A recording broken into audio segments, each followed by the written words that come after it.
Carissa, can I have a roll call, please? Chair Gove. Present. Vice Chair Tarnay. Present. Commissioner Miller. Present. Commissioner Riley. Present. It's noted that Commissioner Freeman is absent. Okay, and now that we're finally back in person in council chambers, I'd like to invite anybody that would like to join me for the Pledge of Allegiance.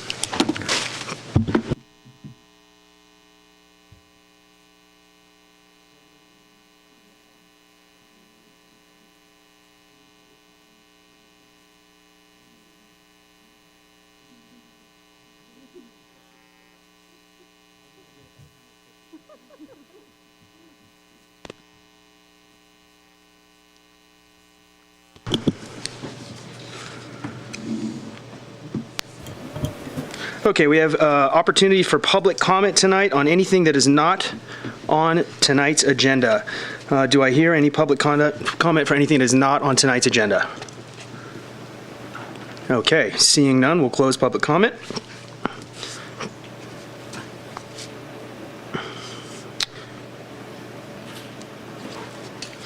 Okay, do we have any members of the public? Excuse me. No, we're good. We're good. Okay. All right, so moving on to agenda item number 5, approval of the minutes for the April 2021 regular meeting. I'd just like to give feedback on how the minutes were published. For folks that don't know, in the past, we've had a staff person laboriously transcribe every word, which is obviously very laborious, and this time it was automatically generated, and I would suggest that the desire for precision should not outweigh the desire for accuracy. I find a lot of the sections just kind of nonsensical. So I think the point of what they're trying to get across is correct, but perhaps a more simplified, less precise version would be more valuable. And with that said, motion to approve. And I agree that they were slightly humorous to read. At one point, instead of Tarnay, it made me an attorney. So there we go. Lucky me. Motion seconded. All in favor? Aye. Aye. I'm not ruling. I wasn't at the meeting, so I don't think I, So that's an abstain? yeah, I'm going to abstain. Okay. Yep, thanks. Okay, so we have motion carries with 1 abstention and 3 in favor. Okay, we'll move on to item number 7.1, which is development code updates, density bonuses, and cleanup amendments. Are there any commissioner recusals and/or disclosures? Okay, we'll move on to a staff presentation, and that will be done by Laura Dobb, and she is on Zoom. Hi, everyone. There she is.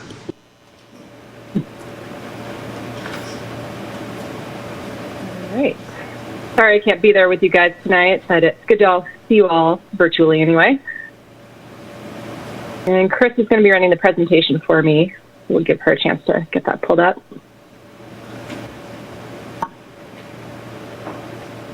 All right. So, everyone's favorite subject, development code update. And that's what I'm here to talk about tonight.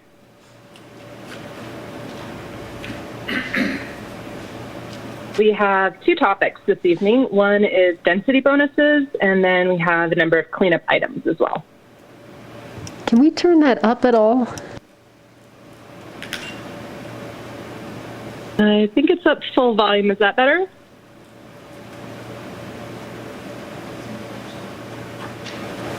All right. Can you hear me better now? A little bit. Okay. So the density bonus updates that we're proposing this evening are to ensure consistency with the current state law. There was an assembly bill passed which took effect January 1, 2021, and that made some changes to the state density bonus law. One of those changes was to increase the maximum amount of density bonus from 35% to 50%. And then there were some other changes that reduced parking requirements and changed the thresholds for obtaining incentives and concessions. The first of those items was the increase in maximum density bonus. prior to 2021, the maximum bonus was 35% for projects that had 11% very low income housing units, 20% lower income units, or 40% moderate income units. So the new legislation increased the maximum bonus to 50% for projects with 15% very low, 24% lower income, or 44% moderate income. And those changes are shown in that table. The next change was for the incentives and concessions for a lower income project. The legislation reduced the percentage of units that's required to get multiple incentives from 20% to 17% to get 2 concessions and 30% to 24% to get 3 concessions.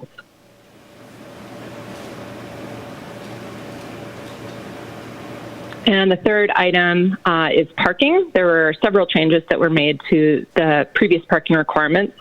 One is to reduce the parking requirement for 2 and 3 bedroom units from 2 spaces to 1.5 spaces, as reflected in that table. Prior to the current legislation, there was also a provision that projects with 11% very low income or at least 20% lower income units that were within a half mile of an accessible major transit stop, the parking demand for those projects was 0.5 space per bedroom, and the legislation changed that to 0.5 space per unit for those types of projects.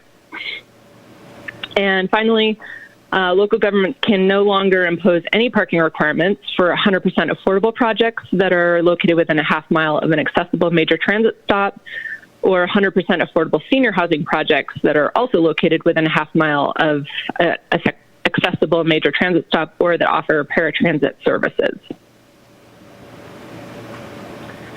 In addition to what was in the staff report, after talking with Commissioner or Vice Chair Tarnay earlier, we noticed that there were a couple of other items that needed to be cleaned up.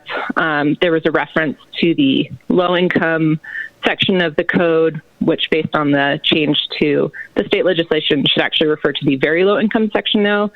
That's that first item in red. And then there was another reference to 35% maximum density bonus that needed to be changed to 50%.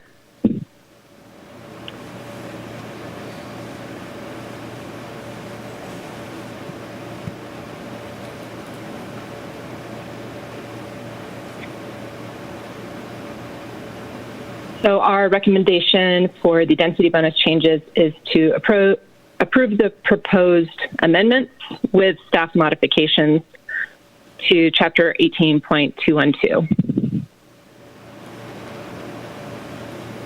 We also have 10 cleanup items, which we'll go through quickly one by one, and then we can circle back for any questions that you have. The first item is the grading and vegetation removal section. We're proposing to add an exemption that would allow vegetation removal that's done in compliance with a homeowners association's active defensible space program, so that type of vegetation removal wouldn't require any special town approvals. It would require the property owner to provide the same documentation from a registered forester that we require for other exemptions in the code. So we currently allow exemptions for vegetation removal that's within an HOA's open space areas, or that's done to comply with fuel clearance regulations from Truckee Fire.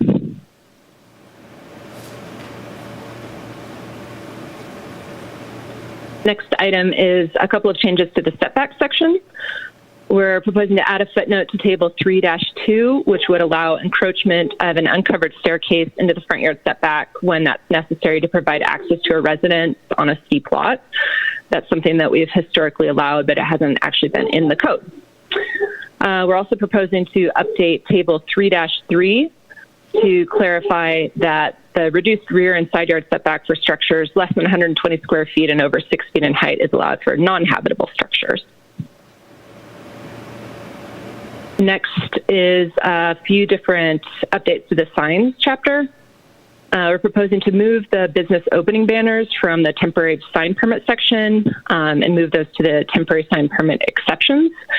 So that would allow businesses, which currently are allowed 30 days before and after a new business opens, to have a banner.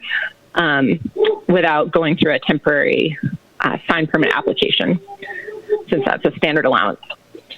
We're also proposing to revise the residential sign exemption to be consistent with Truckee Fire standards for addressing and to clarify the requirements for temporary signs on vacant parcels with approved land uses and with properties that are for sale or rent. Next was a change to the accessory dwelling unit section to add carports to the ADU garage allowances. We currently don't have any language that addresses those. And then detached living areas, we're proposing some language to ensure consistency between that section and the ADU standards, specifically about detached living areas and ADUs not being able to be located within the same structure and adding the same proximity requirements that the ADU section has. Next is outdoor dining and seating areas and the associated parking standards. We're proposing to add discretion for the community development director to waive the requirement for indoor seating to be equal to or greater than outdoor seating. We think there could be cases where that's appropriate. We are proposing to revise the outdoor dining parking exemption for riverfront restaurants to state that the exemption doesn't apply to restaurants that have only outdoor seating. We want to make sure that if we're allowing that flexibility, that we're also providing enough parking for those types of uses. And similarly, we're proposing to remove the allowance for outdoor dining parking spaces to be used for snow storage. We anticipate with extra flexibility and what we've seen with outdoor dining during COVID, there will probably be more interest in having year-round outdoor dining areas, and we want to make sure that we're accounting for parking for those. Next is the residential accessory structure section. We're proposing to clean up a reference in there that is about projecting features, decks, porches, and stairs.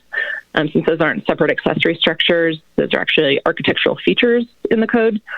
I'm proposing to add carports to the garage allowance to be consistent with what we proposed to the ADU section, and adding carports and covered storage to the cumulative accessory structure standards to be consistent with our definitions for floor area ratio and site coverage. Next is temporary use permits. We're proposing to update the language between the two chapters in the code to ensure there's consistency regarding time limits and parking. There was one parking modification that our engineering division requested we make, which is in red here. They wanted to specify that the part that talks about parking within the public right-of-way for events is for the exclusive event. So we're proposing to make that change tonight.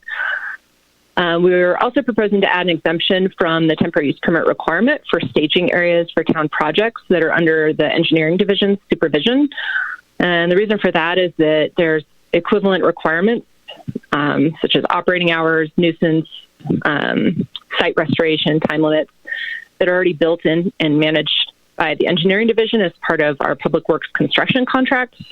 Those are approved by the town council prior to commencing any work on those projects. So we think that that already covers what the temporary use permit would cover, and that requiring them to also get a temporary use permit would be duplicative.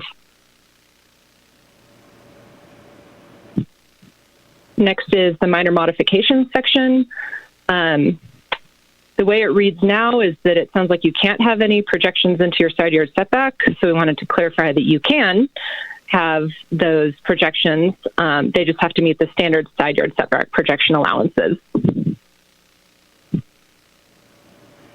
And finally, we have some definitions. We want to update the bedroom definition to be consistent with what the other town departments are using for their definition. As part of that, we are proposing to add a closet definition. A lot of this came out of our discussions about our short-term rental ordinance and how that's being regulated to make sure that we're all using the same language to do those regulations.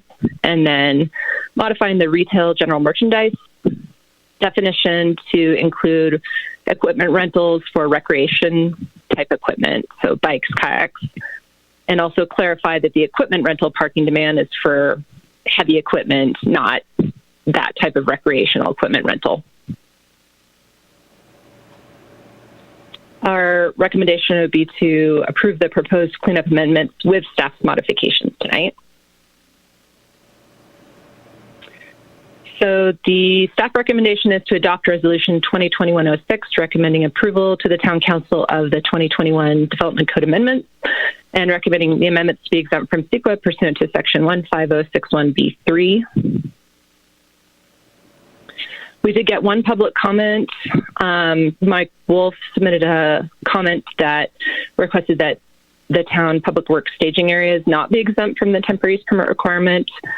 Since commercial temporary staging areas need to meet those conditions, which include cumulative time limits, site restoration, operating hours, and nuisance factors. So he requested that that not be included in the amendments that are forwarded to the town council. So that's it for the presentation. Happy to take any questions. Thank you, Laura. Commissioner Tarnay, would you like to start with your questions?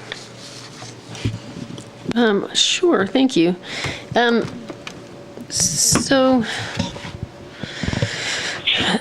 We talked about a bunch of these questions today, but Laura, you were looking for some answers maybe. Did we get a definite definition of what accessible major transit stop was? That was the... So I did some research. Let me see if I can pull it up here.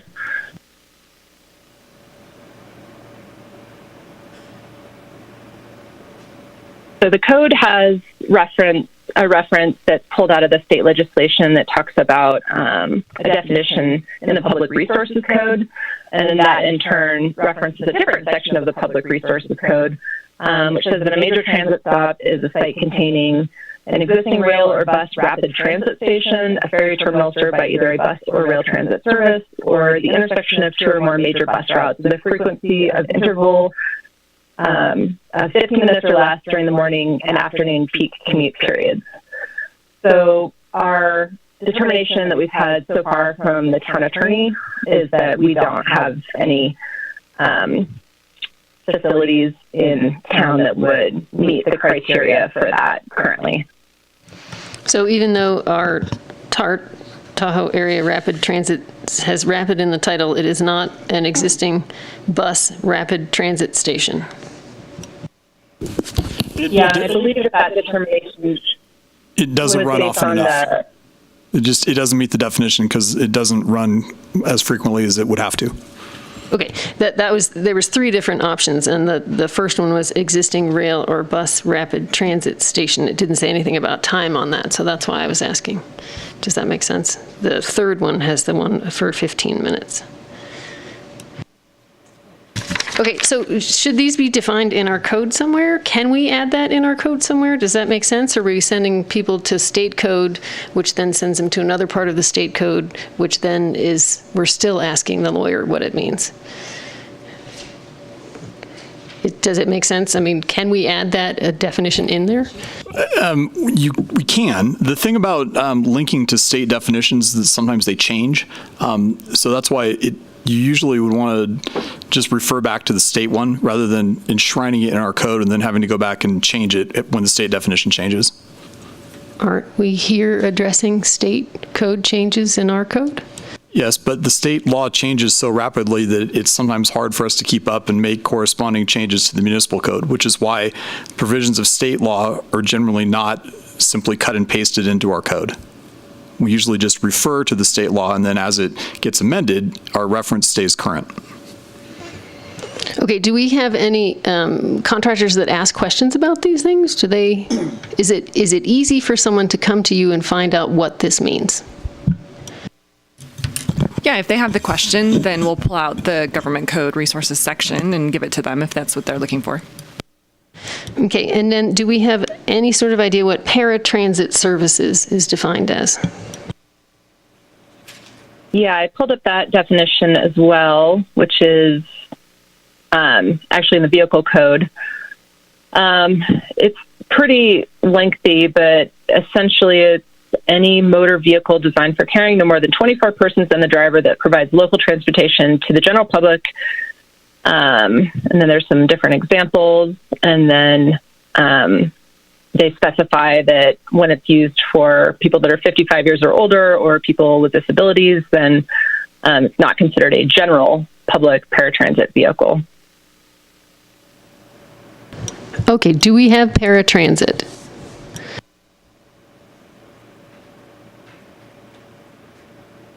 So I think that includes Dial-A-Ride, which I believe we have. Okay, so the answer is yes, we have paratransit services. So anybody making 100% affordable senior housing projects that are located within a half a mile that offer paratransit services would not be required to provide any parking. Is that correct? That's correct. So, I don't know who to look at here. Okay. All right. Thank you. Phew. Okay, pages 2 and 3 talk about the state levels of very low, lower, and moderate incomes. Are they the same as ours? And then what about the discrepancy for the density bonus is 60% AMI for low income, and our lower income is 80%. Any ideas on that? Yeah, I checked with Yumi on that since she previously updated this code section, and she said that, yeah, there's different requirements for the density bonus than what we require for our affordability levels. So that's why there's a discrepancy. Okay, and on 2 and 3, when it talks about the state levels of very low, lower, and moderate, that mirrors ours of the 50%, 80%, and 120%. Is that correct? Yeah, I think those are the levels. All right, thank you. So I'm going through all of these, not just the density bonuses, or do you want to do density bonus stuff first?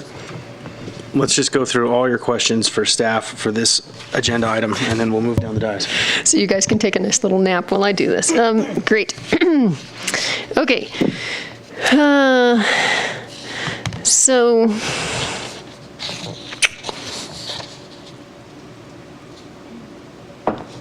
I'm going to skip that and come down.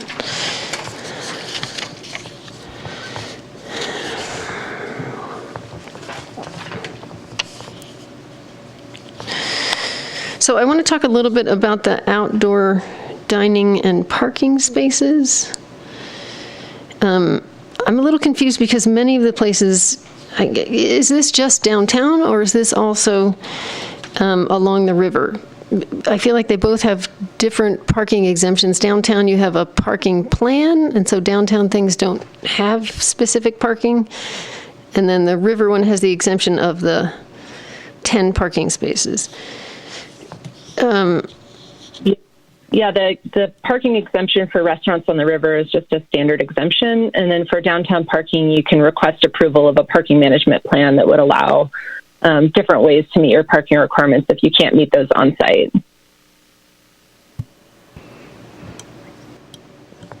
Because everything downtown, well, I guess that doesn't matter because they're already built. So this would only, all right.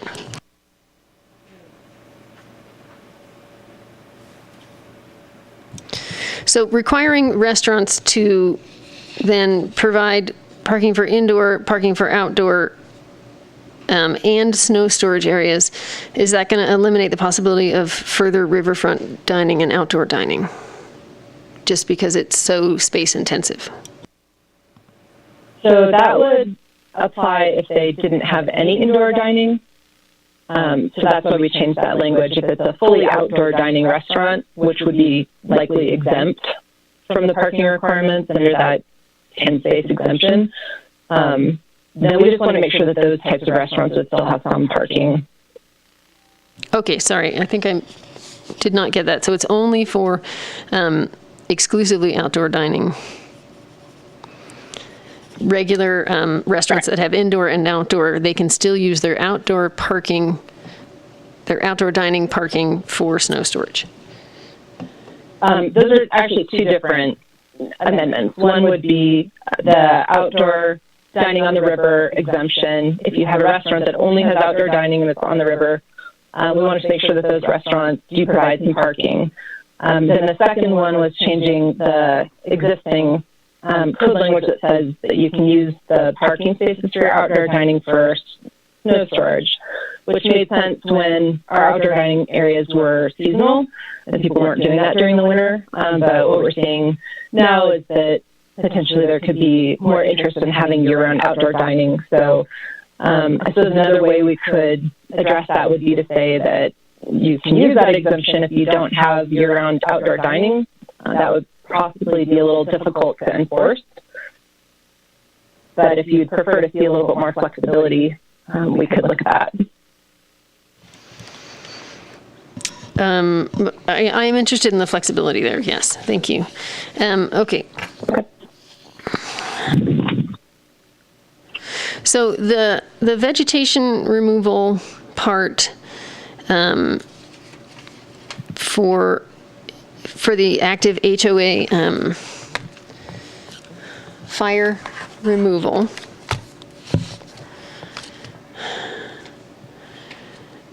That is for that's for vacant parcels, correct? Because there's already one for parcels with homes on it. It would be vacant, and then also for multifamily and commercial that are within an HOA.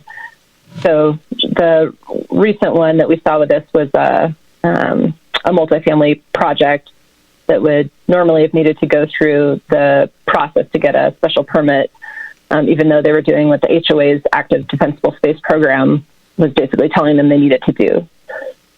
I'm sorry, you said that was for a what?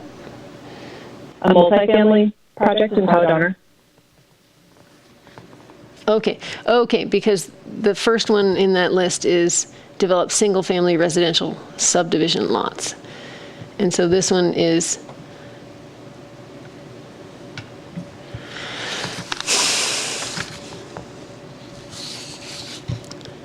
and does it apply to vacant lots as well with no?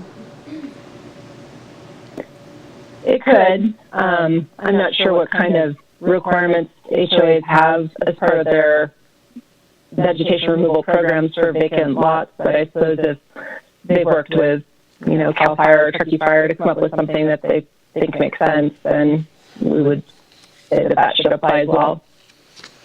Okay.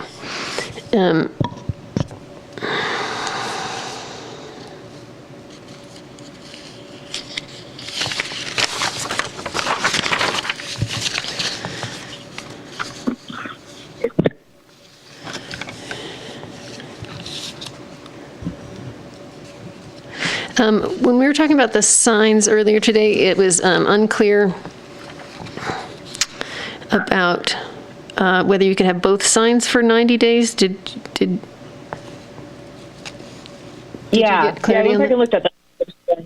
Yeah, and got some clarity. So the example that you were looking at in the code was where it says you can have 90 days total, and then it gives an example, 40 days for a banner, 50 days for an A-frame sign. It says they can overlap. I think that's what was creating the confusion.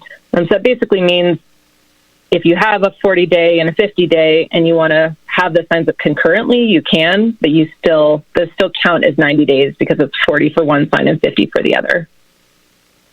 I just think the sentence before that should be edited because it says any combination of temporary signs may be displayed for a maximum of 90 days per calendar year. I don't think that is saying what you intend it to say.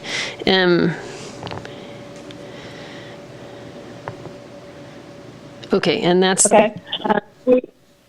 Yeah, if you want us to look at that in terms of what we're forwarding to the council, that wasn't on our update list, but if the commission wants us to clean that up, we can look at that. Okay, and that first one that's there, that D1 that's being moved to the other section, that's what we talked about, the exemption, right, is being moved?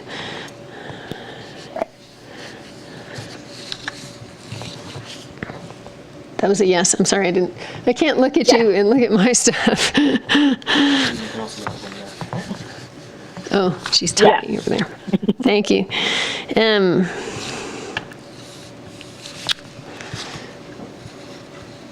Okay. Again, you and I talked about something that wasn't necessarily on this. On page 18, I'm 100% fine with the proximity of 100 feet. But below that, there's statement that says the bathroom may only contain one water closet, lavatory, and a shower or tub, which I think is needlessly confusing. I think if you wanted to say toilet, sink, and shower or tub, we should change that. But that's for discussion. Sorry, I will bring that up. So now that we're adding carports to garages, is there no difference in the regulations of this? I mean, where it's asking for a garage, is a carport now equally acceptable? Yeah, so the ADU garage section doesn't require a garage for the ADU. It's something that someone can build if they want to. So in this case, they'd be able to also build a carport if they prefer to not have a fully enclosed parking area. And so in other places where it requires a garage, it would still require a garage. This is just an additional. The only section that I can think of that requires garages would be for multifamily. So I don't think that this would affect that because that specifically says it has to be an enclosed garage. Great, thank you. Okay, then moving on to the distinction between the accessory structures and the agricultural accessory structures.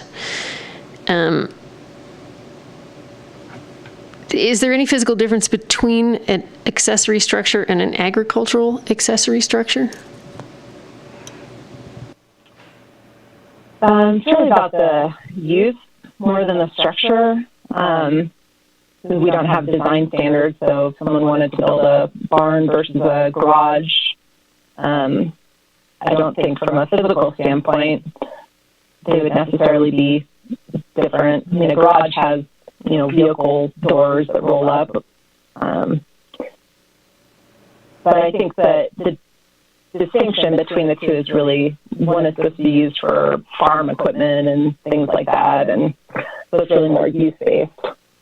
Okay, thank you. I will say I'm a little bit uncomfortable with the new exemption for the town, exempting temporary staging areas for public works projects, just because at the beginning, I'm going to find my page 24.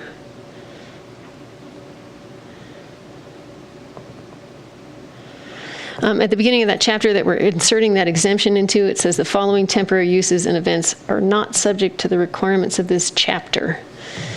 And the requirements of that chapter include things like cumulative time limits and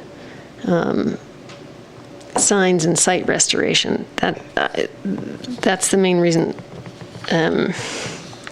You were saying that there's other regulations, other requirements? Are there other written places where those are required of the town? Yeah, so I talked about that with our engineering division and got confirmation that when they do their contracts for those types of projects, they have all of that built into it. That's similar to what we would require with a temporary use permit. So those specific items that you just mentioned are things that they already address. So, and then the engineering division manages that as the project manager. So for us to require a temporary use permit on top of them already requiring that as part of the contract for the project, we thought that seemed a little unnecessary since they're already requiring the same things. But is it written somewhere that they're required? Because the thing is that this makes them not responsible for those items. Is it written somewhere else that they are still responsible for those items? I understand that it's in most of the contracts and stuff, but there's no legal place saying they're required to do it. Hey, Laura, this is Scott. I can jump in. Thanks, Scott. So all of the issues that are identified, or the stipulations that are identified in a temporary use permit, are incorporated in one of several locations within our engineering document. So typically most of the conditions are within our bid document and our plans and specifications. So larger projects may require different stormwater pollution prevention plans that would have pretty much every single one of the temporary use permit stipulations included in that. in addition to that, in every bid document that is brought to council for approval, it includes a set number of either working days, calendar days that the project has to be completed by, and then includes project site compliance measures. So dust pollution prevention, off tracking of dirt off of the staging areas and project site overall, and then nuisance noise typically is what it is for surrounding residential uses and other uses. We have working hours, which is in the municipal code, so 7 to 7, Monday through Saturday, no work on Sunday unless approved by the Public Works Director. So all of the stipulations that are included in a temporary use permit are identified either in bid documents or another section of the municipal code that already governs our public works projects. I understand what you're saying, but it sounds like it's not actually written in the code anywhere that you are required to abide by this 90 days in any calendar year. I mean, it sounds like you write it into your documents, but it's you're taking yourself, we as a town are taking ourselves out of the law requiring that. It says, you're saying that you require it in your bid documents, but that doesn't mean that you're not required to require it anymore if you take yourself out of this law, are you? I'd have to double check on whether there's other sections that specifically identify the exact duration of projects and other such things. Typically, so again, I think what Laura was alluding to before was that as part of the temporary use permit, we've, as the town, have identified what we feel is an appropriate number of days that a project should have a staging area open. As part of a public works project, since it's brought to council, the bid documents, the construction contract, everything's brought to council for approval, we're identifying a different number of days, so we're a different timeline than the temporary use permit, while still providing a timeline. It may not be the exact 90-day time frame that's given to a temporary use permit, but there is an agreed, a council-approved time frame that the project needs to be completed by. So from staff's perspective, we're still providing those parameters that are identified in a temporary use permit, although they may vary slightly from a private development project. Thank you. Okay, on page 28, it talks about parking. The director may require parking areas to be surfaced with a minimum of 2 inches of crushed rock or other surfaces. Does that or other surfaces include like wood mulch, as it's easier sort of to remediate that afterwards, or is that not one of those surfaces? Sure. So I think I talked with Laura about this before. I think the idea of providing in kind of open-ended or other surfaces, which is pretty common throughout some of our engineering documents and the development code, is that there may be surfaces that are developed, right, after the code goes into effect, that we don't want to preclude a developer from utilizing a new technology that may have similar effects as a gravel parking area. From the mulch perspective, we were discussing this earlier, is the big problem with mulch is that it can clog up storm drain systems. So from the town's perspective, if a temporary use permit is identifying parking, say, in the town right-of-way or immediately adjacent to the town right-of-way, where we have concerns that the type of material they're proposing for the parking area may migrate into the public right-of-way and enter the storm drain system, and we're concerned with it causing a maintenance issue after that. We likely wouldn't approve something like that, but a mulch might be useful, on-site, not near any infiltration facilities, that could be utilized temporarily, and then also could act as a soil stabilization after the fact. And typically with those types of ground stabilization for those temporary uses, a lot of times they're left in place as soil stabilization because ultimately there's not going to be a lot of vegetation there after a temporary use, so they're left there for soil stabilization. So a lot of times they're not even removed. So yeah, I could see mulch being one of the approved other surfaces that it's identified. Great, thank you.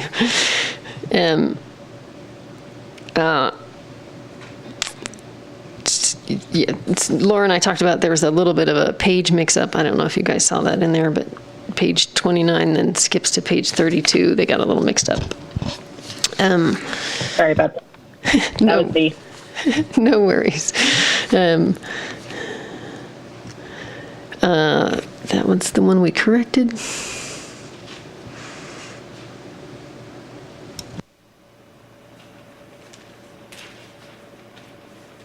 Ooh, I'm getting very close.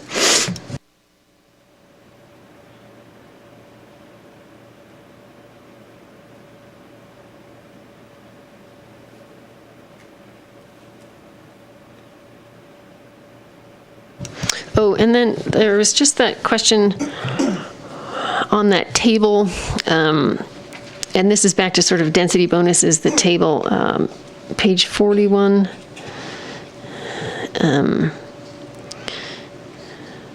Sorry, 42, where the steps are different. The first steps for the original density bonuses are at 2.5%, and then the second group of steps for the new density bonus goes up to 3.75. Is that a state?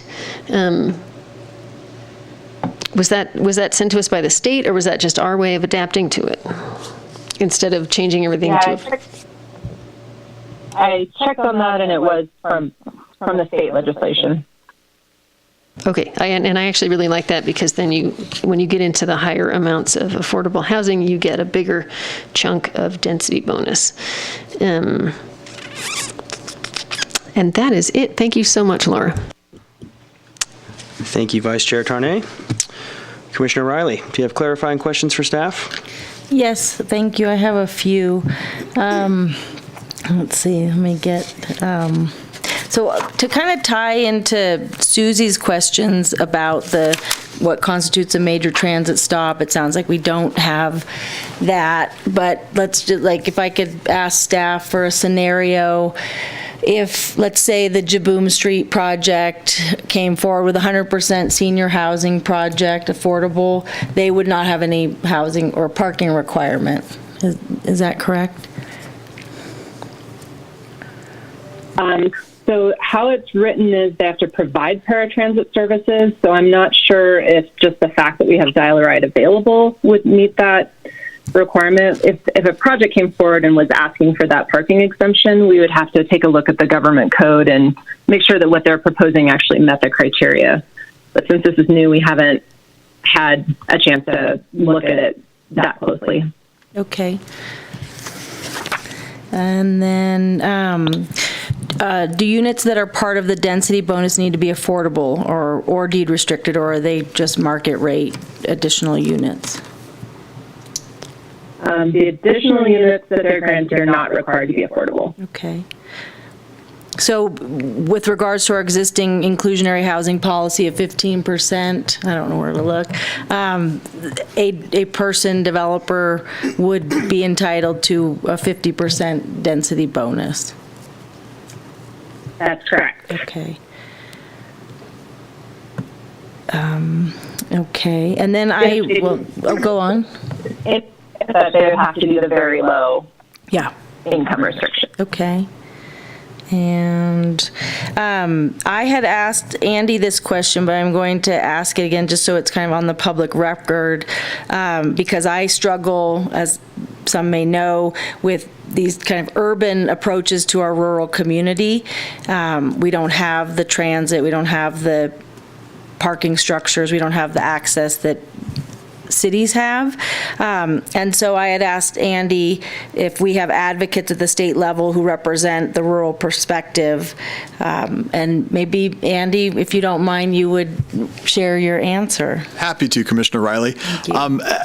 What we have is a lobbying firm in Sacramento who helps us represent our own interests before the legislature and try to affect legislation or get legislation passed. And we have at times raised concerns with our lobbyists about some of the housing legislation that has come out of Sacramento that does appear to impose things on us that may not be entirely appropriate in a community like this. A lot of the housing legislation coming out in the last couple of years is very much top-down, one-size-fits-all public policy that might work in some areas, but maybe doesn't work as well here. And so we do raise concerns. And what we hear back pretty consistently is that there's so much momentum behind housing that it's very difficult to get bill authors to moderate their bills at all, or to stitch in provisions to reflect the fact that some areas of the state are different than other areas of the state. We tried that with our lobbyist, trying to get a little bit of stuff added to the ADU legislation so that we could require parking, and so that we could require more than a 4-foot setback because it snows here and snow sheds, and that can be a problem. And the response was, we just can't get it done. Can't get any legislative support for that. So we do continue to keep our eyes, of course, on all the housing legislation that comes down. We do express concerns when we have them, and we do try to get things moderated, and don't really have much luck, but we continue to try. Thank you. I appreciate that. I did read in my research with the state legislature and the bills related to transit and housing that there was something to the effect if a parking study had been done, and maybe I read it wrong, I took it to mean that if a community can justify that we have special circumstances, we may be able to modify those requirements. I don't know if anyone has a thought on that. I'm not familiar with that in particular, but I mean, we do look for everything that we can think of to preserve local control, because I think that the position of the town staff, and I think the town council agrees with this, is that the decisions about what should be developed are best made at the local level. We think that the citizens of Truckee, through their elected representatives and through their own public comments, are really the people who should decide how stuff is going to work here, rather than having solutions imposed on us. Thank you. I have a few more questions. My next question relates to ADU requirements. I know it's not on the table tonight of what we're considering, and I'm wondering perhaps if staff could fill me in, because I know this was brought up with a friend of mine who's working on a project here in town where the applicant wanted to build, or is building, I believe, a new structure on a large lot. I think it's multiple acres, maybe 10, 15 acres. They have an existing structure, but there are rules in our existing code that of proximity where the ADU would need to be within maybe 100 feet or proximity. And is there an ability for us to modify that rule with regards to large properties, especially ones with existing structures, to facilitate not having to demolish a structure, or kind of addressing things where it just doesn't necessarily make great planning sense? Laura, I'll jump in. If you... Okay. You can add what I'm, what I'm adding. We have had a lot of people ask that question, and I think in looking at some of the history of why that's in the code, it was based on our clustering requirements that we had, or at least the community interest in having development clustered. So whether you had a 3-acre, 5-acre, 10 or more acre parcel, trying to keep all of the structures within sort of a certain area for the perception of having large areas of open space was sort of the evolution of why it ended up in the code. But if we see that as a hindrance to people being able to build ADUs, then that is a new discussion point that we can look at. Okay. Could we, if there was a, did Laura want to say something? Yeah, I was just going to add that we do have language that if that site distance would prohibit the construction of the ADU, then Danielle does have the ability to have some flexibility with that. So that's language in the ADU section. I think in this case, the applicant wants to build a new, larger home and use the existing small structure as the ADU, so it would be kind of flipped in terms of the process. But yeah, we've used the sort of director exception for if there's, a septic system that, makes it so that you can't meet the 100 feet, or we've had large rock outcroppings is another hindrance where it just doesn't work to meet the 100 feet. Right. But it's been a more physical constraint that we've used that exception for. Yeah. Okay. Could we, if there was interest among the commissioners, to put that before the council as something to consider? Is that something we could do? Okay. And then I have another question regarding outdoor dining. This is sort of more general. It's not so specific to what we're doing. Is there a sense of how long we're going to be allowing the outdoor dining in our downtown parking? So it currently goes through September 31st, and that's the end of it. And then restaurants would be required to remove their structures and such, and Correct. But we are having internal discussions about sort of what the future of outdoor dining could look like, and that includes discussions with the Downtown Merchants Association, the retail businesses, and the restaurants, especially downtown. Yeah. So some of the work that you see Laura bring forward to you has been a response to the experience that the staff has had in working with different businesses.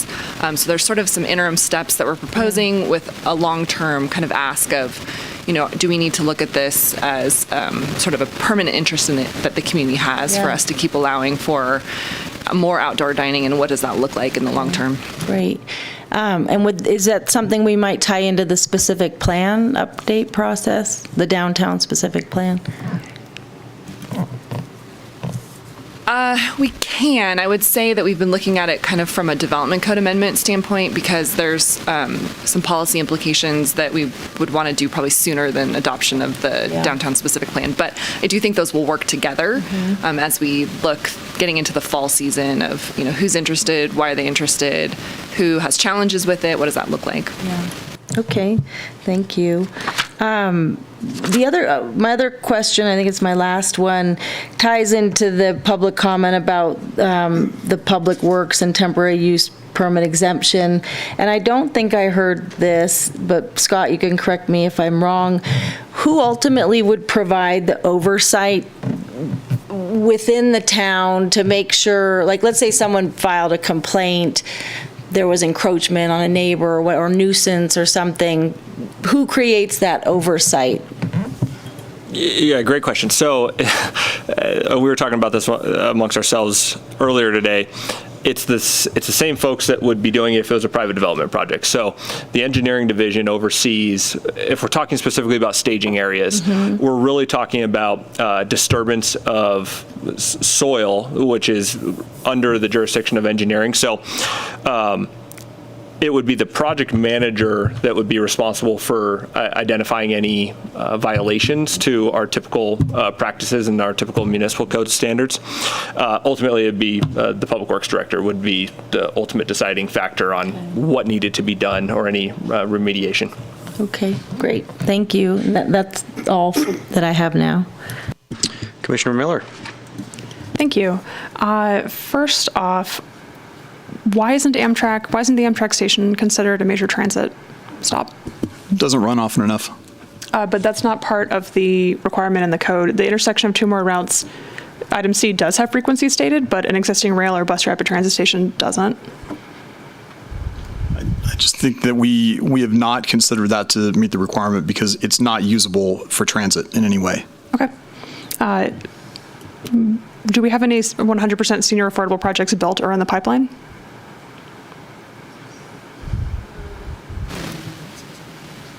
Not in the pipeline. I mean, we have one rental apartment project off of Estates Drive that's for seniors, but that's the only one that we have currently. And that's built. It's built, yes. And moving along quickly, what can applicants currently do to get these bonuses that are part of the additive change? Sorry, density bonuses. Yeah, I mean, they can Your question was request it. So are you interested in what sort of concessions the town would be giving as part of that, or? Good clarifying question. Just categorically, what are the sorts of things that we've seen? Things like parking, I want to say maybe some electric vehicles. Yeah, I mean, they can ask to modify our development standards. So whether they want to do height exceptions, design guidelines, pretty much anything that would influence the design of a project itself. Okay. And in the Jorger Ranch project, we had some confusion around double counting bonuses. Is that resolved at all in this clarification, or is that unchanged? That was unique to the, sorry, Laura, go ahead. Oh, yeah, this doesn't address that specifically, but we were able to clarify that the parking reductions, there's some standard parking reductions. I think the one that Nikki was referring to earlier, the section that talks about the parking study, how it can kind of override the parking reductions. That's in that particular section of the density bonus chapter. So I don't think that would override the other parking reductions that are sort of allowed by right. But the issue at the time was whether the standard parking reduction was a concession or whether that's just a standard allowance, and we resolved that by determining it was just a standard allowance. Excellent, thank you. If someone, also, general question to anyone that wants it, could clarify the motivation behind detached living spaces and the change to ADUs? I don't have a clear picture of what that would look like outside of the standard main residential structure, but being part of an ADU doesn't make any sense to me. Yeah, so we have existing language in the ADU section that says you can't have a detached living area and an ADU in the same detached structure. It has to be one or the other. So we were just trying to clarify that as well in the detached living area section so that it's consistent between those two sections. So the idea is someone would propose, this is my ADU, but half of it is part of the main living structure as a way to perhaps justify making the ADU much larger than it's supposed to be. That's the thinking. Yeah, that could be one potential issue with that. Okay, makes sense. Moving on to temporary use permits. Temporary use permits are only required for use of the public space, correct? No, they can be required on private property as well for events that are taking place that aren't part of a established land use. Got it, thank you. So focusing on public space, I'm getting towards parking, but what sorts of public space could be reserved for private use, exclusive private use through a temporary use permit? And I'm thinking specifically, I'm thinking specifically of where you sort of put a gate up and say, this was public, but now this is only allowed for people that are part of this event. Yeah, most of the events that would happen in the right-of-way are going to be addressed through a special event permit. So that's like Truckee Thursdays or the races you see around town. So right now, anything that happens in the right-of-way falls under a special event permit. Things on private property fall under the temporary use permit. So we were trying to sort of streamline that so you don't need to get both if you have an event that's on private property but uses right-of-way parking, or an event that's, primarily in the right-of-way that maybe has the finish line of its race on private property, that we can work it out so you get one or the other that addresses all of the conditions that both permits would require. So this would allow someone to take public parking spaces out of the public right-of-way for their private event? Yeah, if that was approved by the town engineer. Okay, and I believe that is it for me. Thank you all very much. All right, thank you, Commissioner Miller. And I only have one question, really, and that's in regards to the density bonuses. Other than the staff recommendation tonight, what other choices do we have? Well, these changes were all mandated by the state, so we don't really have discretion over those. That's what I thought. I just wanted to get clarification on that. So, okay. Chair Gove, I actually missed one question. May I go back? Absolutely. Thank you so much. I just wanted to quickly, on page, I have a question about wording. On page 38, it states, the development consists solely of rental units, exclusive of a manager's unit or units, with an affordable housing cost to lower income families, as provided in this section of the Health and Safety Code. I'm just concerned that this phrase, an affordable housing cost to lower income families, doesn't really convey that it's for 100% affordable development for low-income families. Can we change that wording just to be a little bit more clear?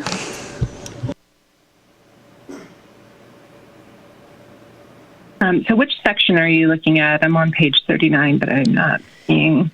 It's page 38, and let me go to it.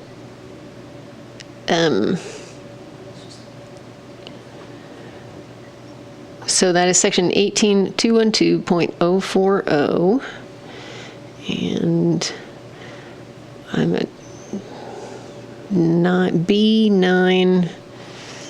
It's one of the highlighted ones, but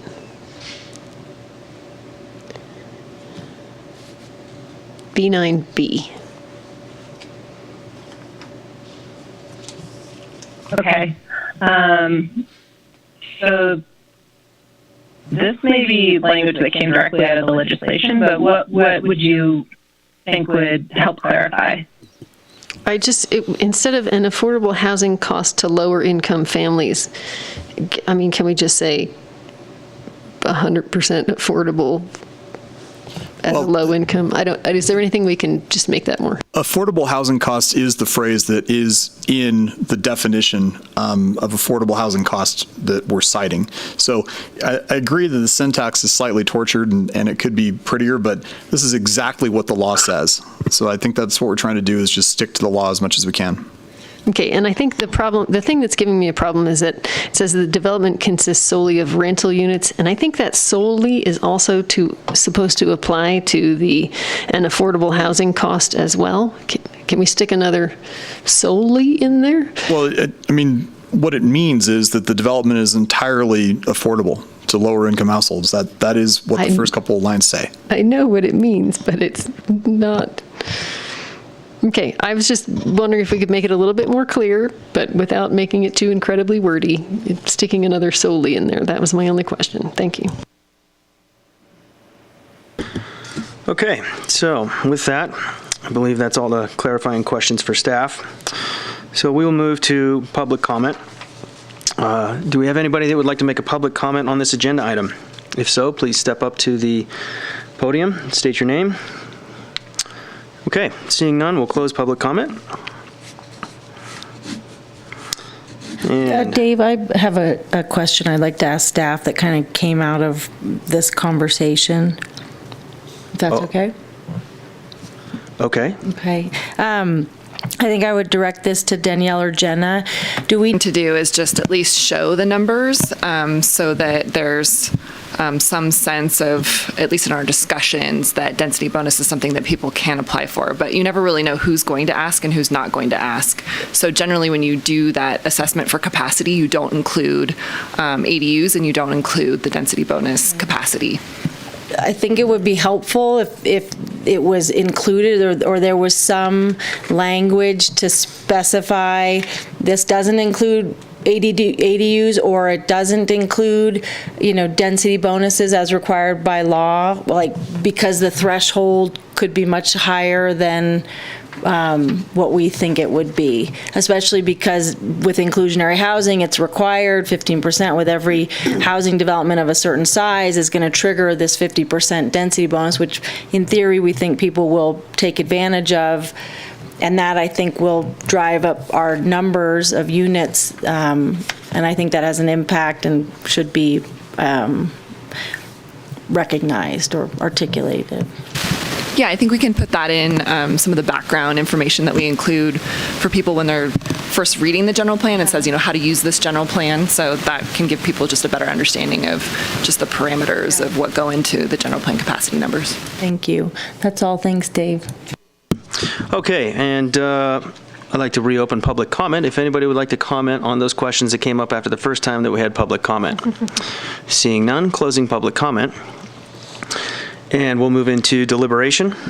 So considering staff's answer to my question about our choices on the density bonuses, it seems like there's probably very little to deliberate on in that one. I think we're pretty much hamstrung by the state that we've got to approve that. The only thing I would say is referencing that caveat in the state law that talks about these parking studies where we can make the case about limitations or restrictions, site-specific or study-specific. I think it's worth referencing that or having some connection both for developers who might have a sense of being able to do something as well as decision makers and the town staff to be able to say, yeah, you think you're going to get no parking with your however many units downtown, but we've determined that's not the best, path forward. That's where I'm coming from. Okay, do you guys want to just unpack this one item at a time? So talk about the parking right now and deliberate that? Okay. And Commissioner Miller, it looked like you were ready to make a comment? I was asking if Commissioner Riley had a specific change you want to make to the language. Because I hear Dave talking about our hands are tied, there's nothing we can do. I get that, but I also see there is this caveat, which I did save. I can't share it right now, but I cut and pasted it from the law that does provide some allowance for discretion or consideration in the community. Okay, so do you want to refine that, and you want to add that language to? Or maybe a reference. I think Right. Laura referenced it and spoke to it. I think she's aware of it, and maybe there's a way to, I don't know, have some footnote or something. It's already, that language is in there. It's at the end of the parking section, it has the allowance for the parking study. Okay, thank you. Then I think we're You just taking have to care go past the other stuff. Well, say that again. Sorry, I was kind of talking over you. I just said that you just have to scroll past the other parking stuff we talked about, and it's right below it. Great. Okay, so that covers your concerns then? Okay, very good. Commissioner Miller? Obviously, my concerns are about transit. I just want to urge the town to consider Amtrak Transit. I happen to be the person that runs the real-time and scheduled transit database for the state of California, and there's no ferry service in the state that is 15-minute headways. So the fact that it's referring to train, bus rapid transit, ferries, and buses with 15-minute headways implies, and that buses and bus rapid transit are being separated, implies that they definitely consider Amtrak to be subject to this rule. And I also just want to add that I get the sense that we're trying to have it both ways with train service. I hear from a lot of people that we want transit. Gosh, wouldn't it be nice if we had better service to Reno? Truckee is such a good candidate for a generous state subsidy to make that happen, but we're not going to get it if we don't act like we have a train station. So something to keep in mind. End of comments. Thank you. May I speak to that? And I have always thought, why aren't we utilizing Amtrak? I think it's amazing. Here's this opportunity to have more, of a link between us and Reno, us and Sacramento, us and the Bay. My concern is, and I see your point, I totally get it, is if we're implying we have this service that we don't have, and we're kind of allowing for this growth and development, but we don't have the infrastructure in place, then we're worse off than we are today. So how do we put the pieces in place, maybe it's simultaneously, to make that happen? I think I have concern over trying to, you mentioned Amtrak, trying to kind of consider Amtrak in some regard that it's not. The Amtrak I know is it goes one way once a day, one way once a day, and it's not really utilized in any fashion. Not a commuter train. It's great if you want to get to Chicago. My point is, if we want state money, we have to be prepared to follow state rules. And I'm also willing to end grandstanding on this because I know it's not up for debate. I'm going to throw my head in the ring a little bit in that the way that you get buses to come every 15 minutes is you make it so that people don't have to build the parking, so that people don't have the cars, so that you have to have the buses. This ties into parking, and this ties into the other stuff, the outdoor seating and the outdoor seating parking and stuff. And I'm a big fan of we need to stop providing parking, and we need to start providing buses every 15 minutes. And that's the way we solve our traffic problem along with our greenhouse gas emissions problem. So let's, instead of trying to find exemptions to build more parking, I would like to try and encourage to not build the parking. So that's just a discussion item, and thank you for letting me join there. Okay, noted. I would like to say one thing about this separate subject, but about the the density bonus stuff is I would really like to stick the definition in there of accessible major transit stops. We have a definition section and put a definition of paratransit in our definition section. It doesn't make sense to have these very specific terms and to have somebody refer to a different part of the state code, which then refers you to a different part of the state code for these things. Let's make it easy for somebody. I agree. I spent quite a bit of time trying to get a definition. I thought I had a sense, but I didn't really find anything that satisfied my curiosity, and I do support having a definition and having clarity for all parties involved so we know what we're doing. I'll say it's standard in this case to refer to state code because we're implementing this based on state code. If it makes sense to refer to the specific section or the number, something somebody can pop into Google, but it may not make sense, but it is very common to refer to things like this through code. We could put it in the definition section of refer to this section of the state code. Given our great disagreement on what constitutes major transit, I would rather let the state decide because I support the state's definition. And that's what I'm saying is in your definition section, say, see this section of the state Yeah, code. I'm fine with that. Because then at least it's clear you've looked somewhere, you have the actual term, and it tells you directly instead of Googling that term. Okay, so do you have specific language that you want to propose to add to this? I would like to stick it in the definition section. The definition of accessible major transit stops is see state code. Public Resources Code, Chapter 2.5 definitions, 21064.3. 21064.3. Yes, thank you. Okay, Laura, did you get that? And also, if we can add a paratransit one and wherever you found that definition, because it's not in that one.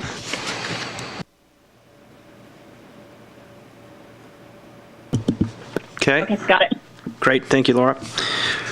Okay, so let's move on to the cleanup amendments. Looks like we sounded like we had some heartburn about the temporary use permits. I think we navigated our way through the parking stuff, but maybe we want to have some more deliberation on that. Susie? Am I going for parking or temporary use permits? Yeah, start with either one. Well, let me hang on one second. Do we have any other heartburn besides parking and temporary use permits? Is there anything? Okay, I'm getting no from Commissioner Miller and Riley. Okay, great. So Susie, why don't you start with, let's go with parking and move on to temporary use permits.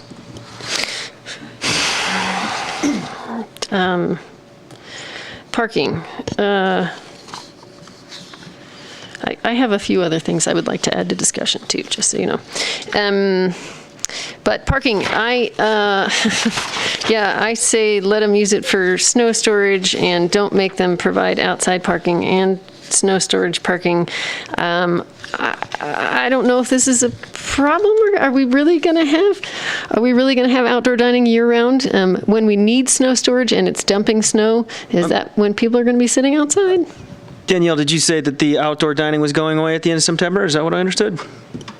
It is, but we are going to talk about allowing for it long term. And I think in our mind right now, we're talking about downtown, but we have like the Donner Lake Kitchen, for example, who has outdoor dining in an area where it wouldn't currently be allowed under the current code regulations. And so there are some other areas of the community where it probably does make sense, and they're probably currently using those, well, we're using those for snow storage. So I think, like I said, this is sort of the baby steps we're talking about of seeing what we think could probably work on individual properties versus what we think can work in the town right away.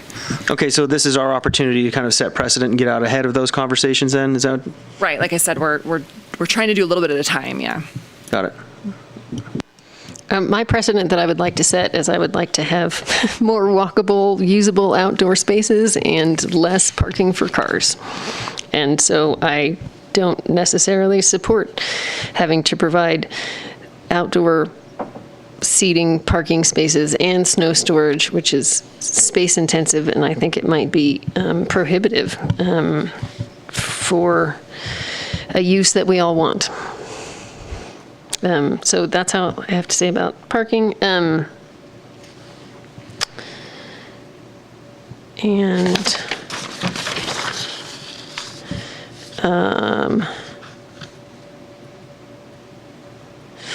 then should we all do parking, or do you want me to do temporary? Yeah, let's stay with parking for right now. I just want to add that I found the section of the California Vehicle Code that defines paratransit. For anyone listening that wants to write it down, it's section 336 of the California Vehicle Code. Anyway, back to parking. I would much prefer to store people than cars or snow. And I agree with Commissioner Tarney's comments. Commissioner Riley? I don't have a strong opinion. I mean, my mind goes to being realistic on where we are and the fact that people come up here and they're driving their cars and they need a place to park and they're not going to all fit on shuttles. And I get the planning for the future, but I'm fully vested in the reality of today and our carrying capacity. So,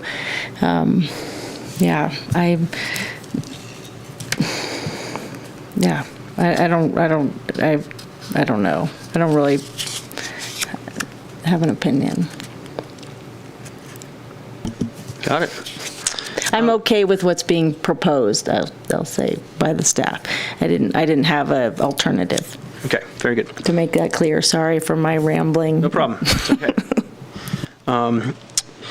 Yeah, and I would say that I'm in favor of giving our business owners the most flexibility in allowing them to make the decision what's going to be the best for them to continue to keep their businesses profitable. And if that means getting rid of some parking spots and having the users have to figure out how to, be more efficient in getting to those restaurants, that's the way I'd lean on that.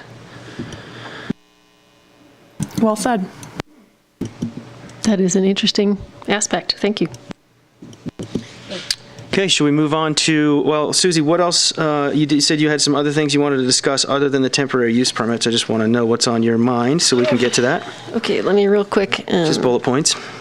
Yeah, I have to. I have bullet points here. I have to actually see what they are. While there. we Yeah. move on to Commissioner Riley, we talk about temporary use permits. Sure. I'm fine with what the town suggested after getting clarification from Scott. I feel good. I'm okay with where we are. Commissioner Miller?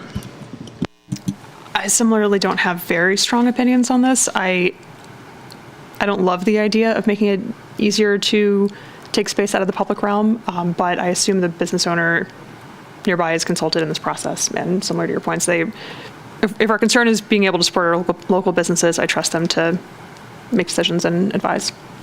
Okay, we're talking about temporary use permits. I understand. Okay, gotcha. I want to make sure we're on the same page. Yeah, I having gone through a government contract bid process, I am very comfortable with the fact that the planning and engineering department are going to hold all those contractors responsible for how all of those public work projects are going to go down. So I'm comfortable with the way this is written.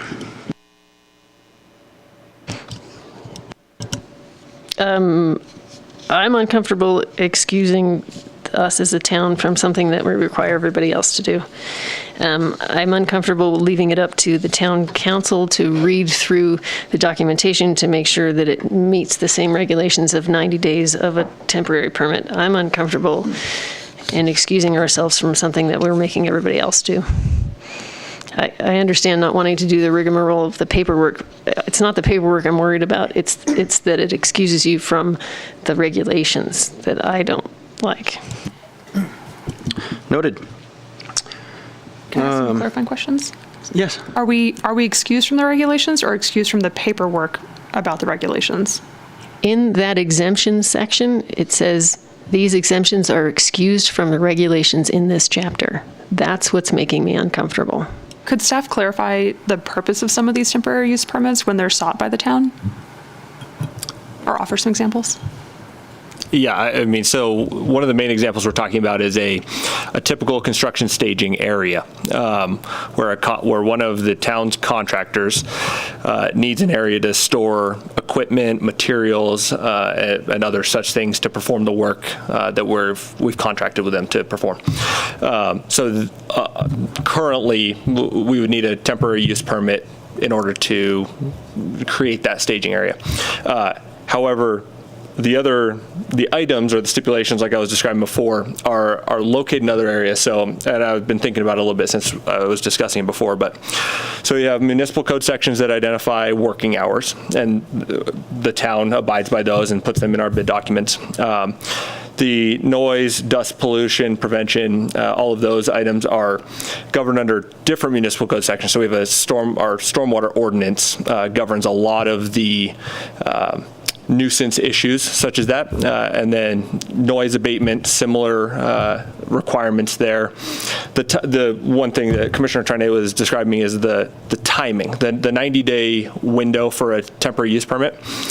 That would be one of the only stipulations that may vary from a temporary use permit, which from staff's perspective, having council approve a different window of construction just based on public works projects tend to have different lengths of use, right? So some may be multiple seasons where we'd have to have a construction staging area that could be 2 years long.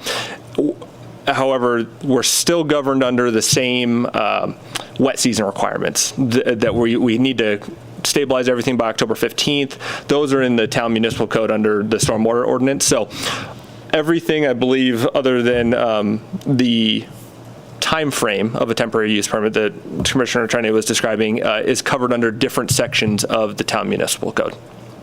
Could you, or could someone give some examples of how long privately held temporary use permits last? I understand construction can be years, but what are we talking for an individual? So Laura might be able to describe it more. She processes temporary use permits. So if it has a 90-day window, I believe that say you're starting construction on May 1st, the first day after the wet season starts, and you're going till October 15th. You've got May, June, July, August, September. So you've got 6.5 months there to work. So you may need an extension to your temporary use permit under that if you're going to be working from both ends. You're still governed under the requirements to shut down construction and stabilize everything on October 15th. So I believe, and Laura can correct me if I'm wrong, there's an ability for contractors to have a staging area for similar timeframes that the town may need a staging area through the temporary use permit process. I don't get it. If all of these regulations in here for this temporary use permit are covered somewhere else, then why do we require private contractors to do it? So ultimately, the temporary use permit is to identify, it's really to a few things. It's to bookend the amount of time that they're able to provide that temporary use. That'd be the 90 days, similar to if a public works project needed, say, 120 days. That's been identified in the bid documents and approved by council.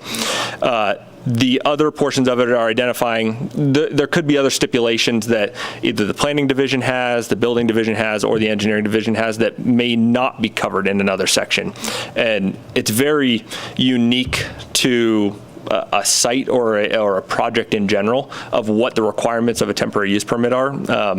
And so during a public works project, the engineering division is the one that's managing and creating those bid documents. So if there's any special provisions that are required as part of a public works project that don't follow the municipal code standard but may be brought up through a different study or an environmental process, that's already added in by town staff. The temporary use permit for a private development project is to identify the requirements based on the municipal code and any unforeseen or unique stipulations that need to be provided on those projects that may not be perfectly clarified in the municipal code. So it provides a level of oversight for the town staff to determine the specific requirements for a development, and then also provides time frame. So one of the items that it does, if you've never seen a temporary use permit, it identifies who to work with from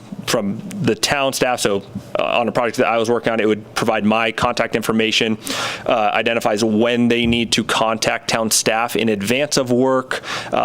They need to provide traffic control. So there's different, it's a level of discussion, kind of an agreement between the town and a private development to ensure that everything in regards to the development is meeting all town standards. That was a wordy explanation. Vice Chair Tornay, too, I think, just for some history, since I'm the one that's good at providing that, I guess, at this point, we didn't actually require temporary use permits for any town construction until we started doing development code modifications. So I'm going to guess just off the top of my head somewhere around 2012. So the code was silent. And we were working, I think, over by Taco Bell at some point, and we had this realization of, gee, the town's not doing these temporary use permits for our staging. Maybe we should. So we put it in the code and we've been using it, but we're also finding that it's maybe not relevant. And that's probably why it wasn't in the code originally. So what I think we're trying to do with these code changes right now is recognize that sometimes the town's projects have different timeframes than private construction. And so does it make sense for us to put ourselves through this temporary use permit process that involves the planners and us assigning someone and spending, sort of community resources on something where we're ultimately the ones monitoring it anyway? It sounds like we have a process, it's just a different process. Right. So, over the years, the planners and engineers keep working together more closely, and then we have these conversations and we have the realization that what's in our zoning ordinance isn't necessarily the only thing that we're using to do our work. I kind of saw it as a redundancy. That was my kind of take on it, and I think your history or what you've shared, Danielle, kind of reinforces that. Yeah, and Commissioner Miller, just for context of, what kind of temporary use permits do we get? We don't get that many, but it's like the Christmas tree sales, or if we have a new subdivision and they want to do a sales trailer. Those are the types of things that we've most often seen come in for temporary use permits, and they don't always, it's 90 days is kind of on the high end, I would say. A lot of them are shorter. That's kind of why I was confused, and then the construction angle made a lot more sense. So thank you all for that. I'm still stuck on this. Saying that the town has different time frames than other construction projects. We have some huge construction projects like the rail yard and stuff that have decades time frames. I feel uncomfortable excusing the town from the same temporary use time frame that we are requiring of everybody else. And if it goes beyond that, then you have to do a different permit, is my understanding. I mean, I would say if you're talking, say like the Artist Lofts is a good example, that, there's a project that is downtown. They weren't able to use sort of their entire site for everything. So like they asked us about a construction trailer that's off-site. But, they're a project where through their development application, we knew sort of the parameters of their construction and about how long their time frame is going to be for construction. So most of these development projects are doing the work on their site, or as part of the application that comes to the Planning Commission or Council, they're identifying where their staging is happening and what their construction looks like. So it's just that the town, because we don't go to the Planning Commission for our projects necessarily, that's when the planners kind of said we should look at this temporary use permit for our staging. But most development projects, that's all factored into the review process that happens in a public format anyway. So I think you're focusing on the timeframes, but ultimately they're very different types of projects, private development versus public development. So, Susie, I think it's fair to say that your discomfort with this has been noted. Great. But I think that we're 3-1 on this, so let's move on to the next item. Okay. What else did you have to talk about?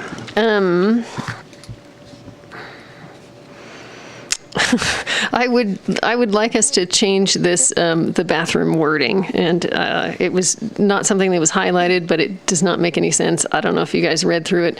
It said the bathroom may contain only contain one water closet, lavatory, and a shower or tub.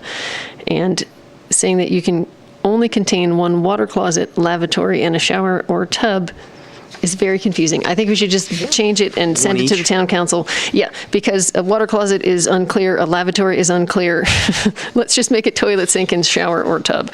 That was a discussion thing.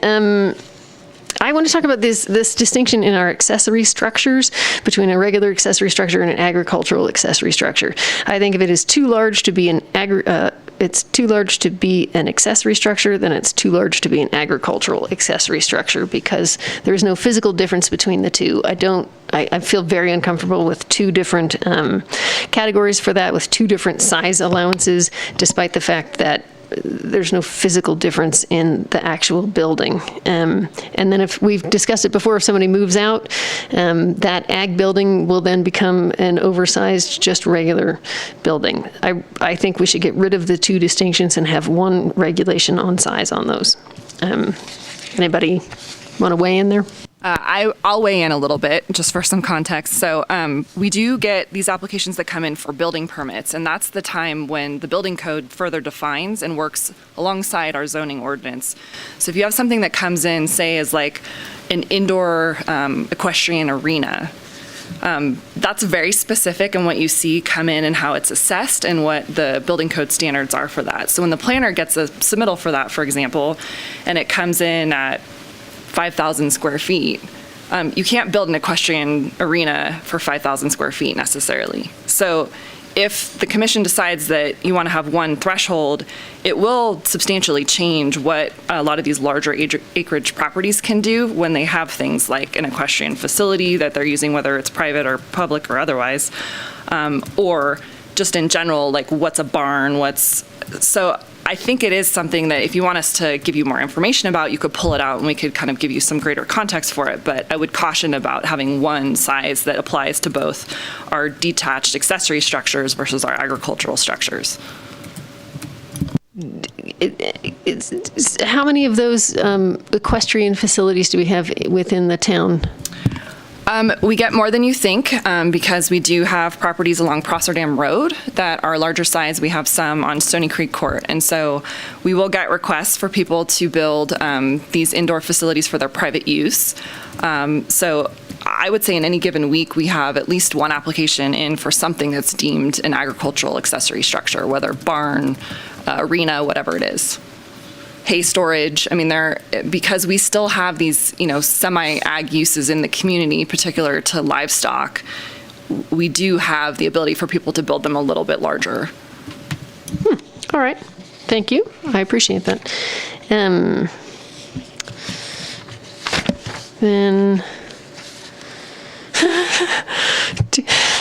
I talked with Laura about this. Do we really need to define a closet? Do we really need to define that a bedroom has to have a closet and can't have an armoire? Yes, Absolutely. we do. I feel like some of our historic buildings are going to have bedrooms that do not have closets. Then they're legal non-conforming. Yeah, it's standard. And if it's legal non-conforming, though, this definition of a bedroom having a closet means you cannot short-term rent that. Isn't that correct? So it's interesting as we've been working through the short-term rental ordinance that we've had a lot of people come in who have older properties, not just downtown, but Donner Lake's another example where they physically can't extend what they're using as a bedroom to include a closet as what many people would kind of consider it like a room or a chamber. And so we've had people propose sort of these permanent built-in structures. You can buy them at IKEA, you can have them custom made, whatever it is. So we're trying to create some, understanding that a built-in closet can also be something that you purchase and then permanently install within the room itself. So it's been a little bit of an evolution in working through the short-term rental ordinance and then our definition of a bedroom, which is you have to have a bedroom to get the numbers that you want oftentimes for your short-term rental. So what we didn't want to do is say that an armoire was the same as a built-in because that's a piece of furniture that you could remove. So, I mean, Laura has in the definition, a bedroom will have a built-in closet so that we can recognize when someone's doing, especially with a lot of these after-the-fact ones where they said, oh, I thought it was a bedroom. I've been using it as a bedroom. Well, really, no, it didn't have anything that constituted a closet. So now you've purchased this built-in unit, you want to install it, and we want to be able to recognize that so long as it meets all the other requirements for a bedroom per the building code. So what is the downside of having a bedroom without a closet? I mean, for a short-term rental? Doesn't meet the definition of a bedroom. But can't we just define a bedroom as a room with a bed in it? It's got to have a closet and egress. The closet is one of the defining features that will distinguish that from other types of rooms within the house. Okay, it seems, is it weird that it seems like we're defining things that don't need definitions? It really helps the planners and our short-term rental crew be able to help people with their applications. So it's probably a little bit of planning nerdism at this point, but it really it will be helpful for us to work with our community. Yeah, I'm remembering something from the past 6 months. I don't remember specifically what it was, but there was a couple things that came up that were like, wow, that's not defined. Sinks. Sinks, yeah, that's right. Yeah. So, yeah, I mean, I think it's important that we have that definition. All right. Thank you. I'm all done. That's it. That's it? Okay. Well, I think that's about it then, huh? It seems like we got through the temporary use issue. So the only thing the commission didn't discuss that I wrote down was Commissioner Riley's suggestion about making a recommendation to council about for ADUs on larger acreage parcels, the requirement that's currently in the development code about the 100-foot maximum distance between an ADU and the primary residence. So I would recommend perhaps adding language about using discretion or with regards to the site specificity. When my friends brought this to me, I thought, I was thinking of not the ADU, but what we used to call a secondary dwelling unit or those guidelines, which now that's all changed. But what seems to be in place did not make any sense given what the site that this applicant had. I thought there was already a provision that the community development director could override it. Is that the case? There is, but like I said, it's been most typically about physical constraints, like your septic is in the way, there's rocks, things like that. It's not been based on the location of existing structures, in part because what we have seen is people will build a smaller unit first, and then when they want, they'll go in and build another structure with the knowledge that they want to do this conversion ahead of time. So even though we had talked internally at some point about could we make this applicable, this sort of exception that director can do applicable to existing structures, people find very creative ways to sort of try and get around the 100 feet unless we're very clear that it's a physical constraint. And so, Commissioner Riley, what's your concern or what's your recommendation? I would recommend there being greater allowance, flexibility within the guidelines to acknowledge specifically, this site lends itself to not follow the 20-acre parcel, and why would we constrain the people to have the two dwellings within 100 feet of each other when there's two great sites? Exactly. Yeah, I think that's... Yeah, I mean, I've been to this site, so I knew what was being talked about, and I thought, you shouldn't put it right next to it. That's not good land use. Where it's proposed makes sense. And so is it your recommendation to remove that 100-foot restriction entirely, or?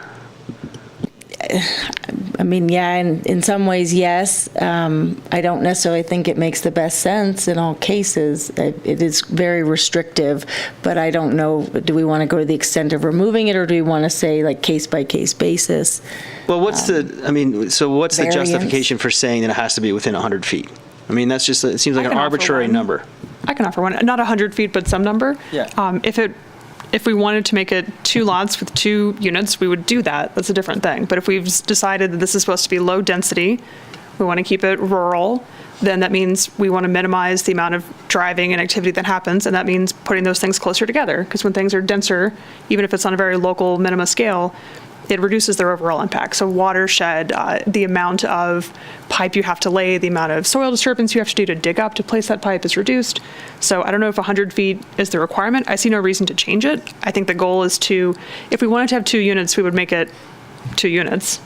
But if they want to do an ADU, that means the point of the ADU is to minimize the impact while providing more housing. Mm-hmm. And I've also seen it on a case that came to the town council as a wildlife migration area, and so you're lessening the impact on that wildlife migration area by putting the 2 houses closer to each other and allowing the wildlife more room, is what that case was.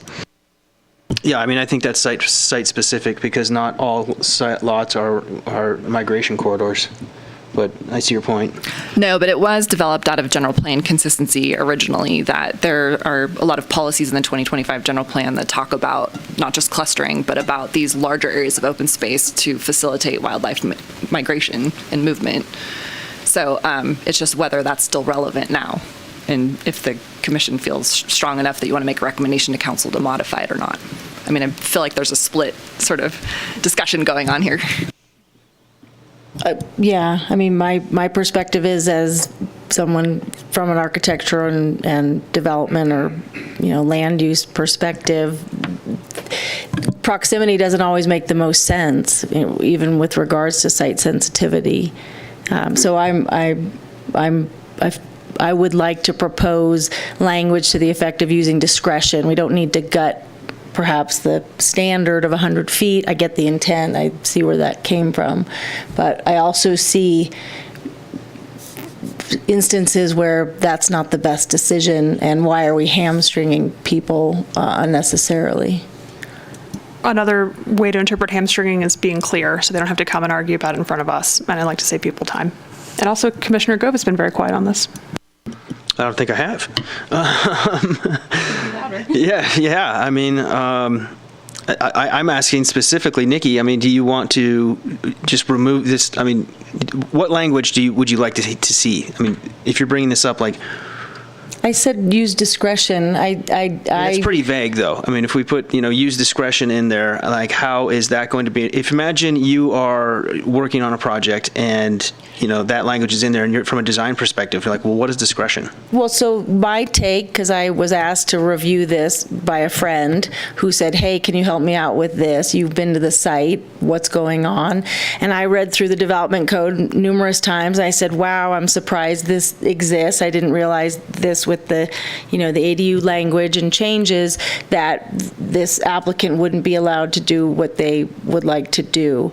And so I guess what I would have liked to see would be one line or a footnote that would say, on sites where the location should be greater than 100 feet, it makes the best sense from a planning perspective or land use perspective, that would be considered, or that might be considered at the staff level, or rather than just a no, or the applicant has to appeal the development code, which I think is what they would be required to do, is go through an appeal process.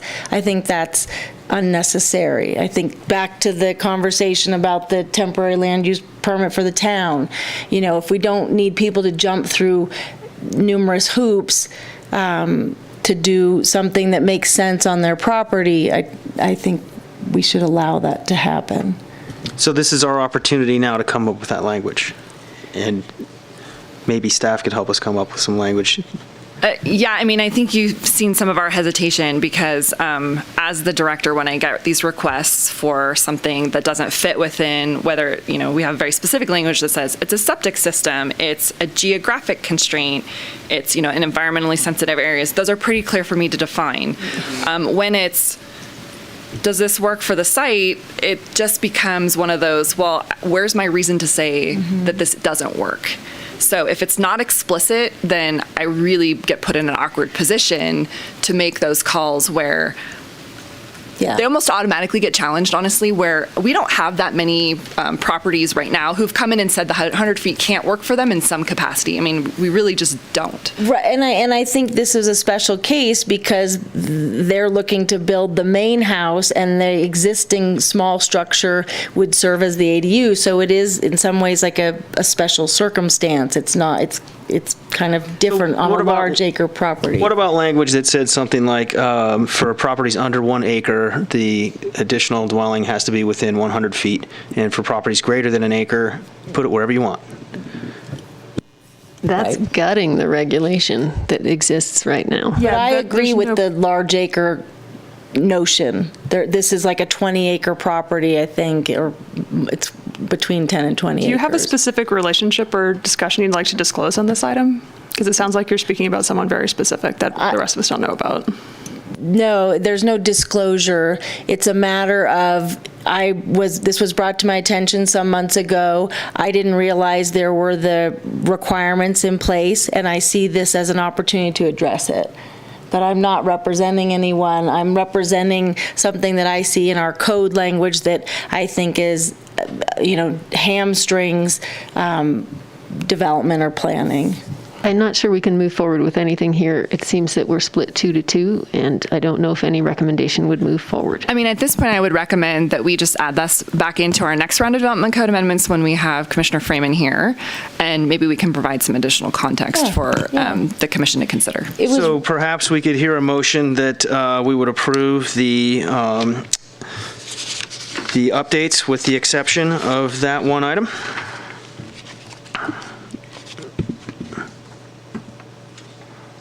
I'll make the motion that we approve item 7.1 with the exception of that item and the addition of specific references to language in the state code for the transit section, for major transit being in the Public Resources Code 21064.3 and paratransit being defined in 336 of the Vehicle Code.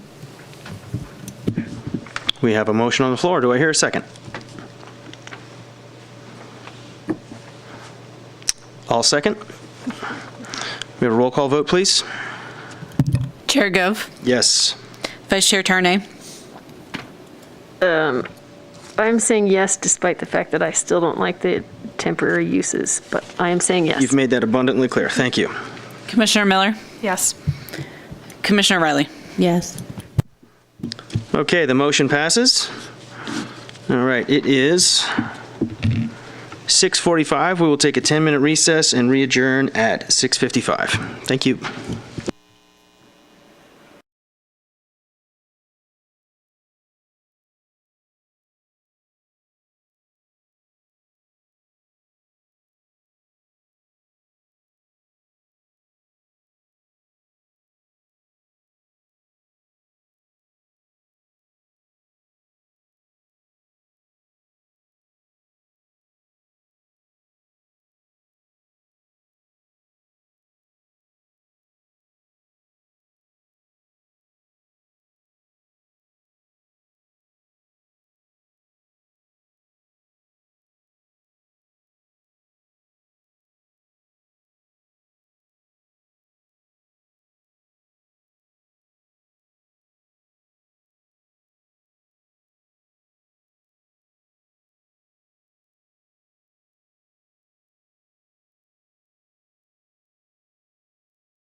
20th, 2021. Could be a bit of a mouthful. And move on to agenda item 7.2, which is for 10296 Old Brockway Road CDD determination appeal. Do I hear any any commission recusals or disclosures? Yes, I did bicycle past the site today at 4, and my husband had our car repaired there within the last 2 weeks. Does that make me ineligible? Council? No, it doesn't make you ineligible. You'd only be ineligible if you had received money from the business, not if you're paying money to them. Great. I think we gave them money, so. All right. Thank you, Vice Chair Tarnay, and thank you for the clarification. And any other disclosures or recusals? No. Great. Okay, we'll move on to the staff presentation, and that will be Jenna. Good evening, Commission. It's great to see you. I know it's been a while. So we have a little bit of a unique item before you this evening. And before I get into the main part of my presentation, I just want to quickly touch on kind of how the format will look. So you'll hear from me first. We have an appellant that will be speaking. They're not giving a presentation, at least not a PowerPoint presentation, but they will be here. They will be zooming in, just like Laura was previously. So you'll want to turn your attention to the screen behind Vice Chair Tarnay. And then we will open it up for public comment. And then we are given, the appellant is given 5 minutes to provide a response to any public comment that is submitted. That's consistent with our Planning Commission procedures. And then we will move on to commission questions that you may have for myself or Town Attorney Morris to my left, or the appellant, and then you'll move into deliberation and then decision. So it's very similar to your normal process. I just wanted to run through this again since we haven't had an appeal in a while before you. Thanks, Jenna.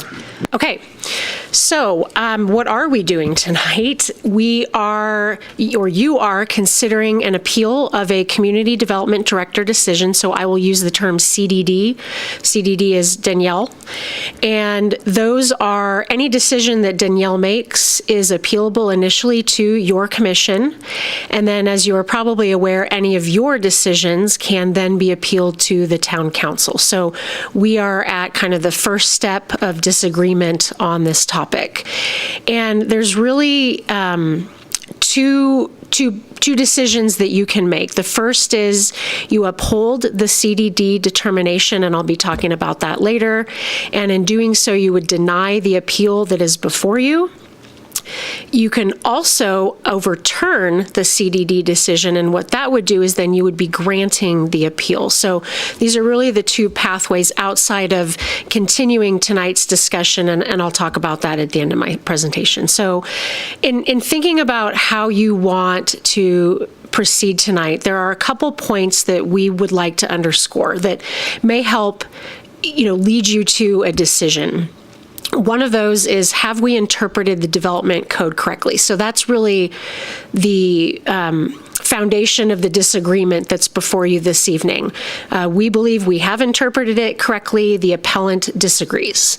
Another question would be, are we applying the development code correctly? Because this is an area of our code where it's actually important to look at how the regulations are applied.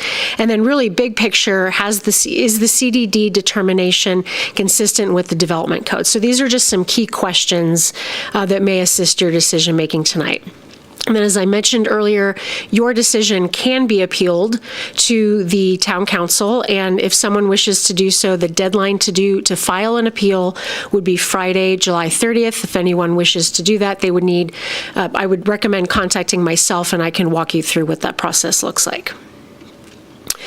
Okay, so before I move into the rest of what I'm going to talk about, I wanted to just provide some context to what we're delving into tonight. And this really is arguably one of the most difficult areas of land use that we will ever get to discuss. And there's a number of reasons for that. And what you're seeing tonight are, several property owners and a business owner that really see this issue very very differently.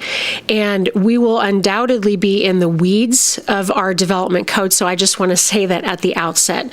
Anytime we are arguing over the definition of a use, we are definitely in the weeds, and we are going to be looking at precise language in the code and how that's explicitly applied. So, in contrast to some of the discussion topics that your commission usually gets to weigh in on, this is one that it's very particular. It's important to pay attention to the particulars of a specific chapter in our development code. And big picture, legal nonconformities, and I'll typically call it nonconformities. I'm going to drop the legal. Requires a balancing of community priorities. So what we're dealing with here are uses or parcels or structures that were once legal at a certain point in time that are no longer consistent with where we are today in terms of regulating land use within the town. So what that means is once we deem something non-conforming, and whether that's a parcel, a use, or a structure, or even a sign, and thankfully we're not talking about signs tonight, I'll just say that. Whenever we're talking about that, it really gets into a balancing of what is our community priority and how do we want to either continue regulating these uses and or how do we want to see them discontinued. And I'll talk a lot about this later on, that it's really the state, through our Constitution, gives us the discretion to determine how we want to regulate nonconformities and how quickly or not quickly we want to see them gradually eliminated within the town. And I talk a little bit about this in my staff report. I find that some of the irony in all of this discussion is that some of our most iconic and beloved businesses or signs or buildings within the town are non-conforming, and you'll see some examples here. The Hilltop Lodge, so Cottonwood Restaurant, that sign would no longer be approved under today's framework. We've got the Flying A building in our downtown. Those signs would no longer work. The Truckee Hotel is in all likelihood too tall and or has too many stories. So it's really important to understand that some of the most cool and groovy, and those of you who work for the town know that's our former CDD. He used that term a lot when we're talking about nonconformities. There are a lot of cool and groovy nonconformities in the town of Truckee. So it's again going back to that balancing of community priorities. I think most of us recognize that these are part of our authentic historic mountain town. So we have to be very deliberate in how we consider allowing these uses and structures to continue. So I'll be the Debbie Downer a little bit. The other side of nonconformities is that these have absolute serious implications for business owners and property owners alike. And in this case, we have a request that we would terminate what we believe is the legal nonconforming status of a business within town. That would be Ward & Sons Auto Repair. And that in doing so, we would require removal of that business from the property. So obviously, these are very big implications for a private business.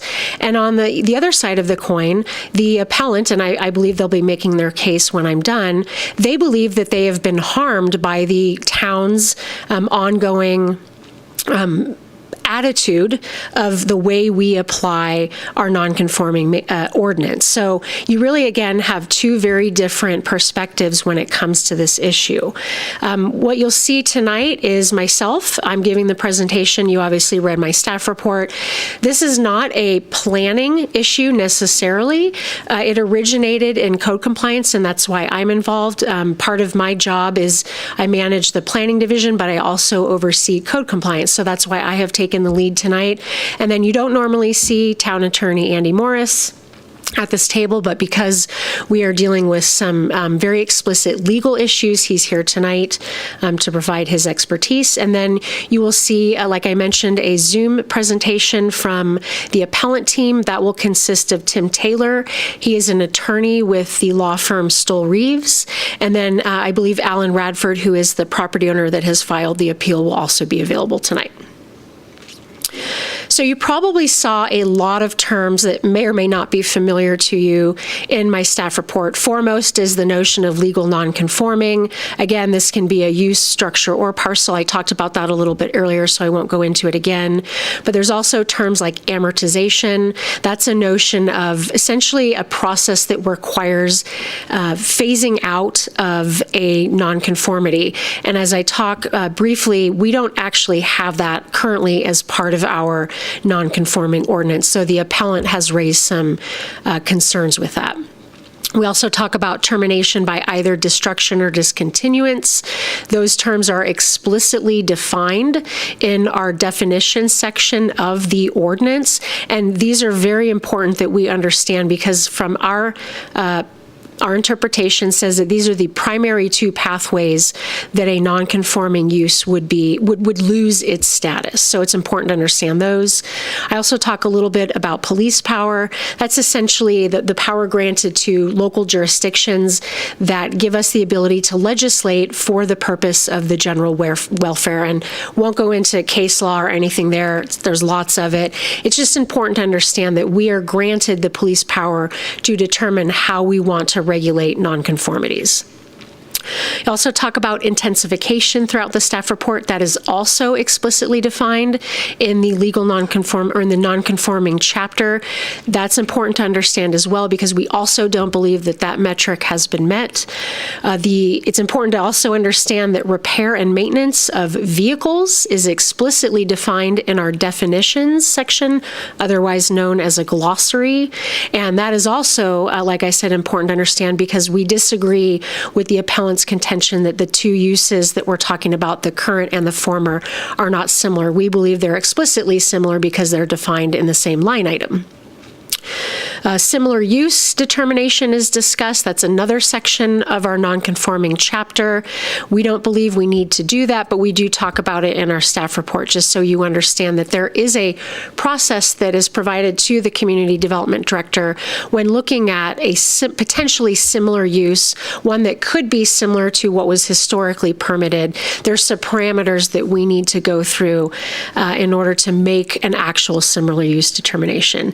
And then we talk about eventual elimination. That is stated at the outset of the chapter on nonconformities, and I talk a lot about that and the town's approach to eventual elimination and how we get there. And that's really by termination by destruction or termination by discontinuance.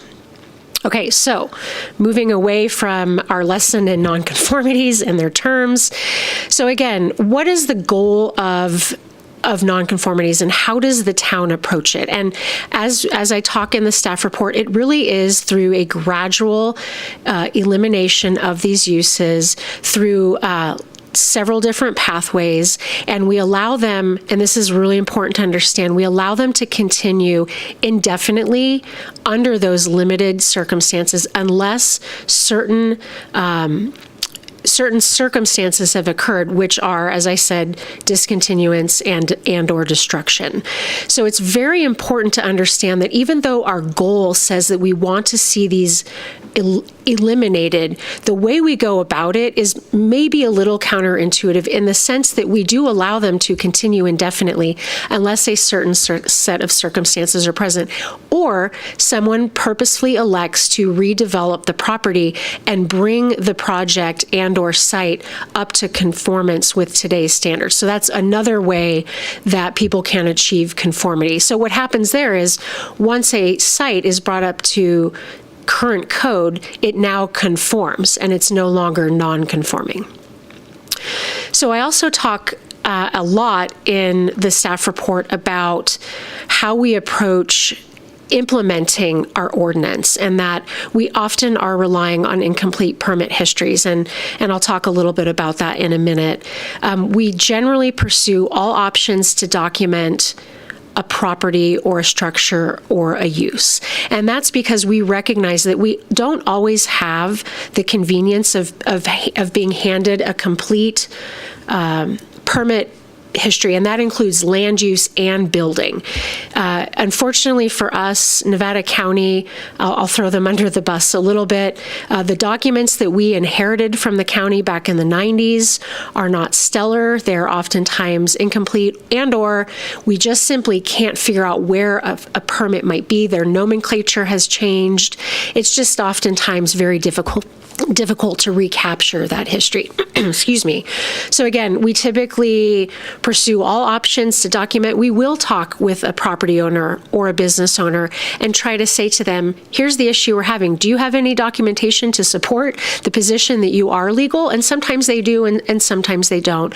Oftentimes someone may have pictures of a deck that extends over their property line, but we're able to document that it was built in the 1960s, maybe before modern planning. And so we do reach out to a property owner to see if they have anything helpful. It doesn't always help, but we do that. We also have, as I mentioned, the similar use determination pathway. That works sometimes and sometimes it doesn't.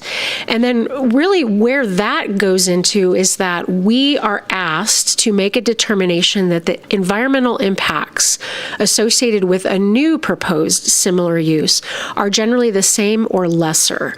And that is a very methodical process that we have to go through as well. So definitely similar use determinations are out there, but they can be challenging as well.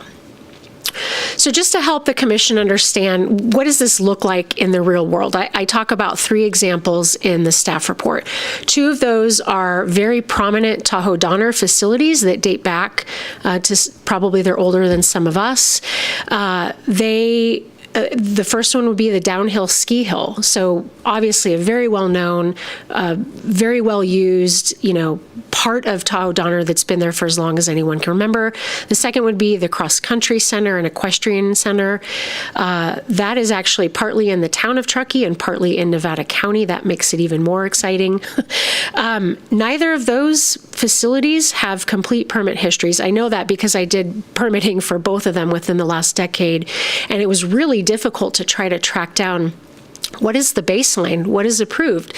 Did the county know about these facilities? Obviously, they knew about these facilities. So we had to go through kind of an exhaustive process to really determine what was permitted. And there were actually subsequent permits for things like a snack bar and deck expansion, but not for the facility itself. And these were the early 70s, which we should have decent documentation from Nevada County related to what was approved from a land use standpoint, and we don't. So just an example of a very big, well-known facility that really doesn't have a great permit history. Smaller example, we have a business on West River Street that has been there for quite some time. Actually, I know it predates the town because I did find some random Nevada County permits that weren't really helpful, but they did match the address. But we don't have a land use permit in place for a commercial garage, yet we do have a 1999 certificate of occupancy that was approved by the town of Truckee. So even more recent, more modern, we should recognize that we have land use permits in place. We don't, or if we did, I certainly couldn't find them. But we issued a certificate of occupancy for a commercial garage. So my argument there is a planner would have been involved in that building permit and would have done some kind of review or research to understand what the underlying land use was. So again, this is common. It's unfortunate. We deal with it all the time. We spend an insane amount of time dealing with nonconformities. As I was walking upstairs to this meeting, I had 5 planners talking about a nonconformity out at Donner Lake. So all the time. And really, like I said, just to wrap this discussion up, it does have huge implications for the property owner and or a business owner, because the way we determine, yes or no, you're non-conforming, or no, you're not, that's illegal, that really sends them on a very different pathway pursuant to our adopted codes. So it's kind of important to just generally understand how we have gotten here tonight. So I'm going to go way back in time. March of '93, Town of Truckee incorporates, in large part in response to general community dissatisfaction with land use in Nevada County. In between 93 and say today, we have made lots and lots of changes to our codes. So this is how we end up getting into the world of nonconformities, is that our rules change over time. What you just did 5 minutes ago is one of those changes. So it's important to understand that our documents are living and breathing development code. We're constantly changing it. It's a fact of life for planning. Back in October 2020, we received an initial complaint to Officer Safford. She manages our code compliance program, and we spent about 2 months investigating that initial set of complaints, which was predominantly related to, unauthorized parking kind of off of the property, and some other varied complaints, not the least of which was that the use had been terminated. So we spent about 2 months working through that. And then in early 2021, we received kind of a secondary complaint related to the first. And then that was more focused on the concept that there were some illegal structures that had been constructed on the property. We spent about 6 months investigating that, issued our final determination letter, which came from the Community Development Director in June, and then pursuant to our 10-day appeal period, we received a timely appeal later that month, and then now we are here tonight considering that appeal. So I'm hoping most of everyone is familiar with this location. What you're seeing is, outlined in red, is the Ward & Sons business. This is a property that's part of the Hilltop Master Plan. I talk a little bit about that in the staff report, but I won't get into much detail about that tonight. What you're seeing here are some of the shipping containers that are on site, and then what I refer to in the staff report kind of as the primary structure. Again, because we are talking about some structures that you'll see here that aren't permitted, so I'm really just focusing on the building that we know has been there since at least the early 80s. Okay, so let's really talk about nonconformities. What does this mean? What it means is that we have things, and I'm just going to say it, and apologies to the folks in the back of the room. Some of this stuff just doesn't work for today. We've got sites that are unpaved. We've got sites that don't have snow storage. They don't have stormwater treatment. They may have things on the property that we don't generally like to see in our commercial zones. I'm circling these shipping containers. So, this is what nonconformities look like, and I'm just going to lay that out there right away. Some of them, just aren't where we want our community to be going, but our codes acknowledge that, and our codes understand and were written in such a way that we allow these to continue indefinitely unless a certain set of circumstances are met. So it's like a tacit understanding that we know that some of these things aren't where we want to go.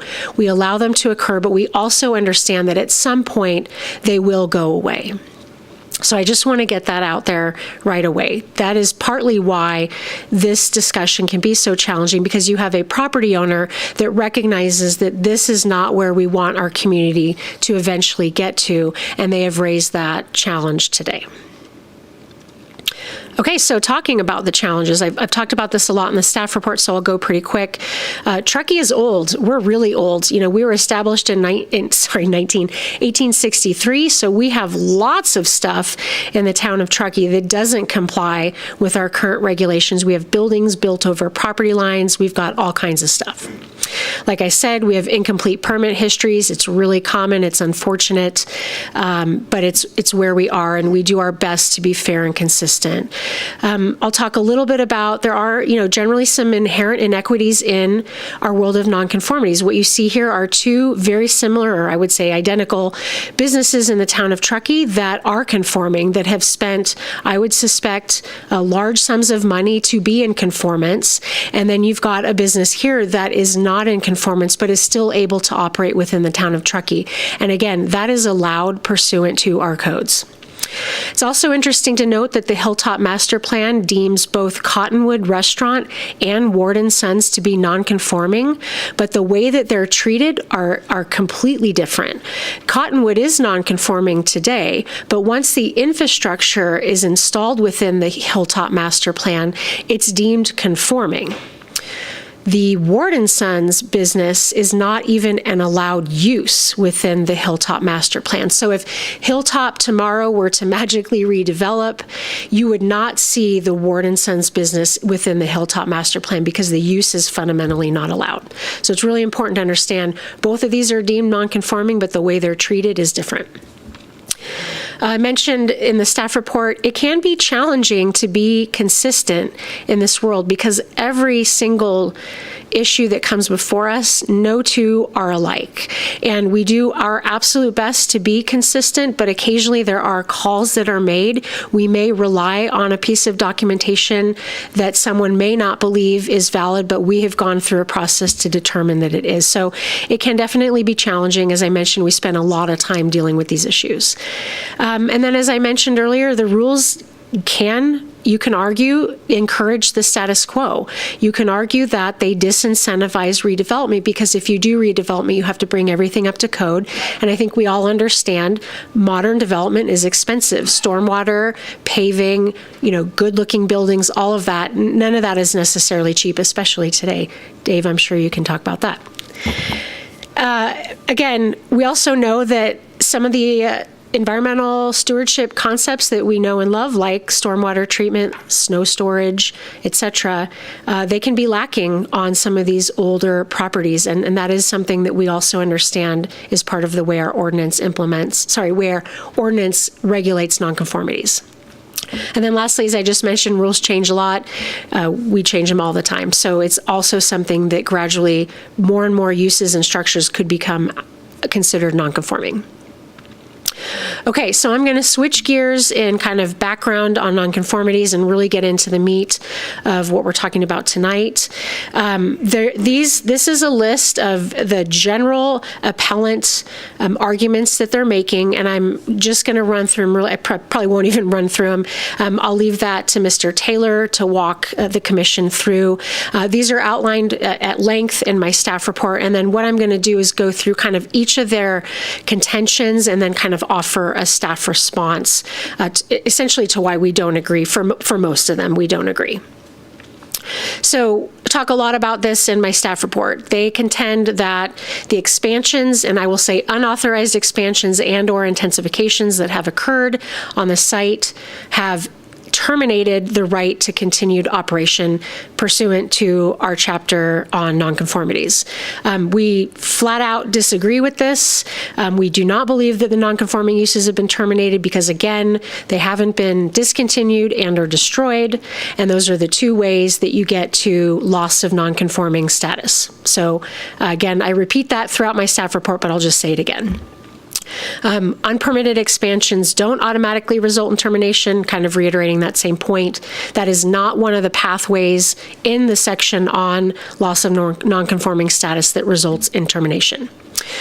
And then it's also important to understand that as part of the 8-month process that we are now in with Ward and Sons, a number of the violations have already been cured, and then the last 2 remaining are in the process of being cured. And as I understand it, the unpermitted buildings are in the process of being removed, and we should see full abatement in the near future. Second point, the town's investigation was cursory and no permits were discovered to confirm the use is approved. We simply don't agree. We've spent a tremendous amount of time in 8 months. Caitlin Safford in particular has spent a tremendous amount of time in the course of 8 months in investigating this complaint. She's done extensive research. She's reached out to multiple agencies, all of the kind of responsible agencies for, environmental regulations have been contacted. Once again, we have a very incomplete permit history here.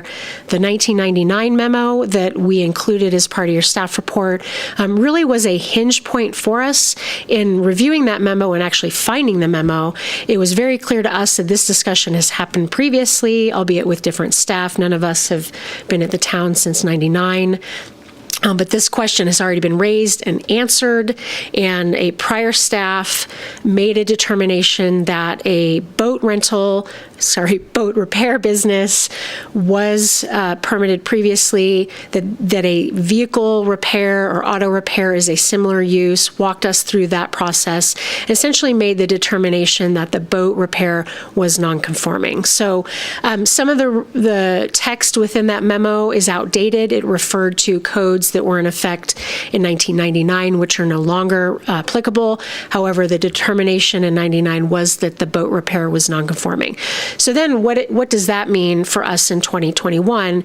Then what we have to do is go through what has happened since 99 all the way up to 2021, and has that status been terminated or not?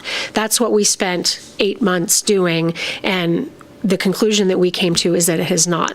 The building hasn't been destroyed, and the use from everything that we've been able to gather has not been discontinued for 180 days. Third point, town has incorrectly determined the business is non-conforming. Vehicle repairs, this should actually say auto repair, is not similar to boat repair. We disagree on both of these points. The Development Code provides explicit direction on when non-conforming status has been lost. And again, those circumstances are not present. Auto repair and boat repair are inherently equal. They are actually defined in our code. So in the glossary, you have to go all the way to the back of the code, and they are listed in the same definition. So those are the same. Because of that, we don't need to go through a similar use determination process at all, because the code has already made that decision for us. It has already determined that they're the same use.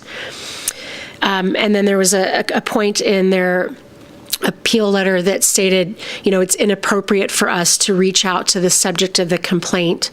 And as I mentioned, that's actually common for us to do. We certainly talk with the subject of the complaint to understand if they have any documentation. And of course, if they are able to produce documentation, we look at it. We don't just automatically accept it. We, try to understand, is it authentic? In this case, they actually produced some documents from prior planning efforts that the town was going under, presumably as part of maybe the downtown specific plan. So that was documentation that we looked at and said, yeah, this is potentially helpful in this investigation. They mentioned that there are known violations on the property. This is probably one of the areas we agree. We did identify 3 different violations: unauthorized parking. So this is actually on a separate property, not under lease by the Ward & Sons business. There's been some fencing that's been installed, and then some structures that were installed without permit. So we agree on this point. We've been working really since October on seeing these violations abated. The business owner has been working with us on that process. Again, in making this determination, we've gone through, I'll just say exhaustive document collection. Caitlin took it upon herself to go through all of our old Pollard Station boxes of documents, which are, the legal files. Pretty painful. I can just say she went through, I think, 3 out of 4 of them. It's in all likelihood thousands of pages. We are not very good about purging documents once a project is closed, so she ended up going through all of that, really in an effort to understand what was part of that record at that time. For those who don't know, Pollard Station, that's a project that was proposed within the Hilltop Master Plan, kind of churned for a couple years, and then eventually was closed out by staff. So never got approved. But as a project that churned for a couple years, there's, thousands of pages of stuff. Determination unsupported by fact, law, and public policy, and that the indefinite continuation of nonconformities conflicts with really the stated purpose in the nonconforming chapter. This is one where we would disagree. We really, again, went through our codes, went through our town practice. We looked at our current regulations, went through everything to ensure that we were applying that chapter of our development code correctly. And then I also want to point out some of what we are doing here is long-standing town practice. So recognizing that we don't have complete permit histories. We have a practice of, again, looking at all other documentation that would help make a decision. Is that in our ordinance? No, but that's how we have, that is how we are essentially forced to make some of the determinations that we do. Site's use has been fundamentally altered and intensified. They make some additional points here in their letter. We mentioned that the similar use determination isn't needed, again, because auto repair and boat repair are by definition the same. Again, I know I'm being repetitive, but I'm just responding to the points that have been made within the letter. We don't believe the use has been intensified because we never approved the expansions and or intensifications that occurred. Those did not happen through town authorization. They were done without permits, and those violations have been abated or, like I said, are in the process of being abated. And then there was lastly a comment made that the storage containers that are on the site, so shipping containers, cargo containers, we kind of use those interchangeably. Our code calls them storage containers, that those have structural elements to them. We disagree. For those who are familiar with these are containers that essentially come off of a ship. They get put on trains, they get put on trucks, they're moved across the country, across the world, and then they show up in Truckee in all kinds of fun places. So they're not structures. They're, you pick them up, you place them on the ground. They're wholly contained. They're pretty bomb-proof, as anyone who's ever had one knows. But again, our definition of structure says that you have to be attached to the ground, and these are inherently not attached to the ground. Determination is contrary to the development code policies and state case law. So I'll talk about this again. We disagree. The use has not been changed. It's inherently the same. The things that have occurred on the site weren't approved through the town. That being said, we do understand the purpose statement in Chapter 18.13 that it does say we would like to see the eventual elimination of nonconformities. We don't disagree there. However, where we do disagree is the way that we go about doing that. The code, as I've said a whole bunch of times, has very explicit ways, and we don't believe that those circumstances have been met. And then it's also important to understand that while other cities and counties throughout the state may have an amortization schedule in place, we do not. So again, I'll say it one more time, we allow nonconformities under a certain set of circumstances to continue indefinitely. So again, real quick summary of arguments. You see them on the left side of your screen. I'll defer to Mr. Taylor to raise these in greater detail. We disagree that the status is terminated both on the basis of our existing regulations and because the uses are the same. So in that case, we don't agree that termination has occurred. The violations, again, don't terminate nonconforming use. We've reached out to the agencies that oversee, the environmental steward agencies. They have done an investigation as well. From what I understand, they went out on site. They did not see evidence of soil contamination or other environmental impacts as a result of this business. And I will just last state that we have chosen a very deliberate pathway to gradually phase out nonconformities within the town of Truckee. And that's important for us to understand because it really is, again, while it may not, I'll just leave it at that. We've chosen a very gradual pathway. So also, for an appeal, it's important to understand what info is provided to you as a decision maker. And what you see in yellow is everything that we have prepared. So it's the appellant letter that is under consideration today, the initial complaint letter that we received back in October, the June 2021 Community Development Director determination letter, so addressing both the initial complaints and the secondary complaints. That's all encapsulated in that document. The entire, I shouldn't say the entire code compliance case file, but what was provided as part of the determination. So all of the documentation, all of the photos, Caitlin's research has been summarized into that document.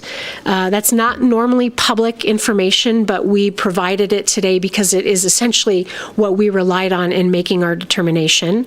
I've included Chapter 18.130, so that's our non-conforming ordinance, the 1999 memo, and then findings for your your consideration this evening that we believe will help assist your decision-making. And then by now, you are probably familiar with this term. You have had a few appeals in the last year or so, but just a reminder, this idea of a de novo review, it means you can make your decisions independent of the ones that we have already made. It's as if the project is being heard for the first time. So you certainly don't need to rely on the decisions that were made earlier. You can disagree with them. You are free to make your own decision. We have received 5 different public comments. They are listed here. I believe some of these folks are in the room. I won't summarize their comments. They were pretty much all in support of retaining the non-conforming status of this property and allowing Ward & Sons to continue operating at the site. Okay, I'm going to wrap up. I apologize for the length, again, in part because I know that some of these are new concepts for your commission, and I want to be sure you feel confident in your deliberation. We are recommending that you adopt Resolution 2021-07. In doing so, you're taking action in 4 different ways. You would be upholding the CDD determination that the non-conforming status remains in place, that it has not been terminated. You would deny the appeal of that determination that's before you tonight. You would need to make some findings in order to uphold the decision and deny the appeal. And then lastly, because we just can't help ourselves, we are determining that the CDD decision is exempt. Normally, CDD decisions are not discretionary. They are at the staff level. They're not even typically a project necessarily. CEQA determinations are typically the realm of your commission. However, because the baseline for this project is high, it's exactly what the project is today, and that in making a determination that the status has not been lost and that the business can continue to operate, there really is no environmental impact that can be foreseeably seen as a result of making this decision. So this is our common 15061B3. You all are very familiar with it, so I won't go into any detail. Happy to answer any questions. If not, I believe we've got Tim Taylor ready on Zoom. Thank you, Jenna. Okay, so we'll move into the appellant's presentation. Good evening. Thank you. My name is Tim Taylor, and I am here representing the appellant, J.R. Hilltop. I want to say, firstly, thank you for allowing me to appear by Zoom. I appreciate the convenience of that and appreciate the commission's work. I also want to say thank you to staff. I think staff has done a commendable job, as just demonstrated by Jenna's thorough presentation. I want to stand down a little bit on the prior comment about a cursory review. I think that to all eyes, the review is thorough, and there are points in which we disagree. Jenna spoke to many of those. I'm going to touch on them myself. I'll try to go as quickly as possible. This process has been going on for the better part of a year. And so we're happy to bring it to the commission for an action and decision this evening. One of the things that I wanted to start off with, and I'm glad that Jenna led off with a little introductory conversation, but she showed slides of the iconic downtown hotel, of the iconic and longstanding signage. Those are examples of legal nonconforming uses. And I think the representation there is important because those uses are allowed to continue under the law unless and until something happens and something changes. And the changes of discontinuance or termination that Jenna referred to are correct. But if that, for example, that downtown hotel were to go through a renovation process and double its size or become a high-rise hotel, that intensification of use would also terminate the legal non-conforming status of that building. And so what we're talking about here with this appeal and with this particular site is what has happened with the site use and with the changes that have occurred with respect to the site. So I also want to say, just in starting, that I appreciate that this is a business, a longstanding business in the community, and there is clearly, I've read the comment letters that came in, there's clearly strong community support for this business. I actually understood that long before even taking this on. And I think that that's an important thing to understand, but I also think that it's important for the Planning Commission to distance itself from the emotional attachment of an iconic business in town and look at the facts and look at the law when it's making a decision on an appeal such as this.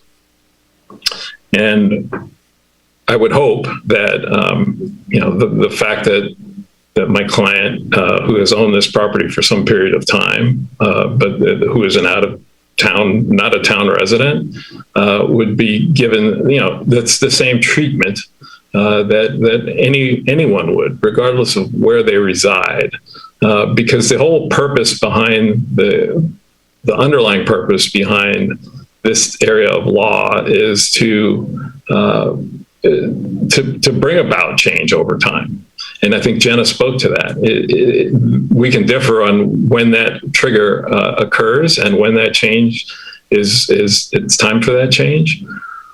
But the non-conforming use law, as it has long existed, is about not continuing businesses indefinitely or land uses indefinitely, but understanding the community needs and the community vision, as here clearly evidenced by the Hilltop plan, specific plan, Hilltop master plan, and bringing those visions into fruition. So I'll close my quick introduction with a comment that I also think is important. Notwithstanding the result of this complaint and appeal, my client is certainly willing to have conversations with the town and with the business owner about means of resolution.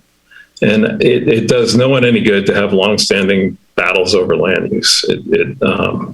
It's not a wise use of resources, and I'm sure others appreciate that as well. And so, we're not in this for a scorched earth approach. We're not interested in chasing a business out of town that serves people not just in the town, but that serves people from outside of the town and has done so admirably for many years. We want the business to continue. And we would like to be part of that process if we can. So, right here, right now, I'm kind of laying that out there as an item for consideration as we go forward, regardless of the outcome today. So with that, I'm going to hit on a handful of points and certainly be available for questions if you have any after I conclude. I'm going to sort of steal an idea from Jenna, or an approach that Jenna took, and I'm going to go through the points of agreement and disagreement because I think it's helpful. Some of this will track some of her comments, and some of it may be a little different. I think on many of the points we aren't that far apart, to be frank. I think on many of the points, my client and staff are in agreement. And one of those is the acknowledgement that this is a non-conforming use. There's no disagreement over the length of time the business has been there. There's no disagreement, by the way, on one of the points at which a non-conforming use staff is acknowledging could be discontinued or could be terminated is the discontinued period of 180 days. We're not alleging that the business has been discontinued for 180 days. It's been there for a long period of time, but it is non-conforming. And I think both sides agree on that. We also agree on the fact that there have been multiple violations. And I think this is a very important point. I attribute no ill will to the Warden Sons, business owners, or others who have worked there over the years and spent, a lot of hours and a lot of sweat and pain making a small business work. But over the course of time, and this is This happens elsewhere. This is not an uncommon circumstance. But over the course of time, things were added and activities occurred that were in violation of then existing and currently existing codes and regs. And so those multiple violations, which, as Jenna spoke to, the town is in the process, and Warden Sons is in the process of either correcting still and working towards conclusion there, or having already corrected. The fact that those violations were identified by the town and have been acted upon by the business owner validates the complaint that my client filed. This was a valid complaint. There were in fact violations that need to be corrected for a whole host of different reasons, but most importantly because they're inconsistent with the town's regulatory scheme.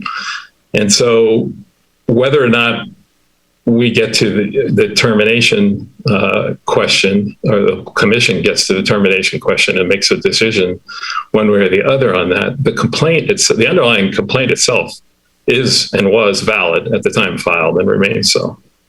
And the violations have been corrected. We've also, as part of that, acknowledged that substantial spillover impacts and effects have occurred. And it's detailed in the staff report and in our complaint letter, but there have been extensive utilization of adjoining properties that were improper and impermissible. And those are examples of some of the corrections. Jenna mentioned the fencing and some other things that have also been corrected. So we agree on those points. We also agree that, I think, that non-conforming uses must eventually end. And when, how you define eventually and when eventually occurs is probably where we part company. But as in chapter 18.130, and this is cited in the staff report, it says the overall intent and purpose is to seek the eventual elimination of nonconformities. So that's right there in writing, town code. Jenna spoke to that. We don't disagree. We all agree. And then finally, we acknowledge that the current use is inconsistent with the Hilltop Master Plan. The Hilltop Master Plan is the governing planning document, obviously, for that area. And so the town's vision, whenever it will be achieved at some point in the future, the town's vision doesn't include this use. And so there's symmetry between the parties with respect to the Hilltop Master Plan. There's a mention in the staff report of the town's kind of approach to non-conforming uses, and it's referred to, quote unquote, as the big picture approach. And I thought that was interesting because I think that's fair. And I think that's probably consistent with how non-conforming uses are handled in communities around the state. But be mindful of the fact that the big picture approach has to still be legal. And so the non-conforming uses that are identified and acted upon, as in the instance of the violations here, the result going forward needs to be in conformance with law. So there are also points of disagreement, and I apologize, the sun is moving beyond the building, and so probably half in the shadows right now, but there are points of disagreement that are important. One is, and this is an agreement about a disagreement. I agree that the town does not have an amortization schedule. An amortization schedule is something that communities can adopt to essentially to phase out a legal non-conforming use over time. And it has to do with an investment in the business or the property, and it's amortized over time. The absence of an amortization schedule, which has been pointed to by staff as one of the reasons why the use cannot be terminated, But the absence of absence of an amortization schedule is not supportive of the fact that therefore the town can do nothing. And as evidenced by that of that, quite frankly, is the fact that the town has pointed to no legal authority that says if we don't have an amortization schedule, that a use can continue forever. And that's because that legal authority doesn't exist. If the town is that now the town is correct and staff is correct that it's not required to adopt an amortization schedule, but the failure to have one doesn't just get you off the hook with respect to non-conforming uses forever or indefinitely. This is a point at which we definitely depart.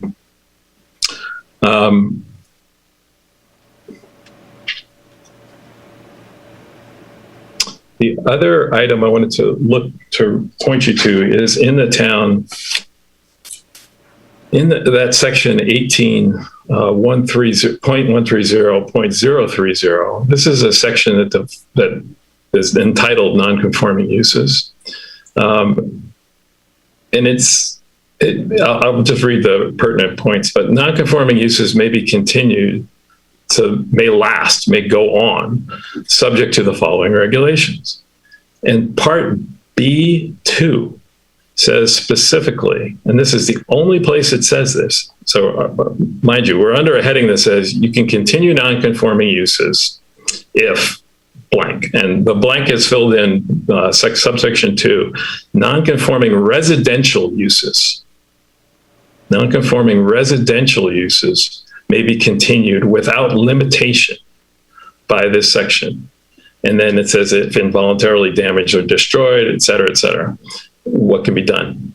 It calls out residential uses. The town has identified the fact that residential uses should not be terminated and can continue on this ongoing basis for policy reasons that I imagine had to do with the identification of the importance and significance of residential land uses and not displacing residents. I have not researched the history of this section, but I can read, and I know that this section calls out residential uses, and by not calling out commercial uses or industrial uses or any other kind of use, it is by exclusion, by omission, deliberate omission, saying only residential uses may be continued without limitation.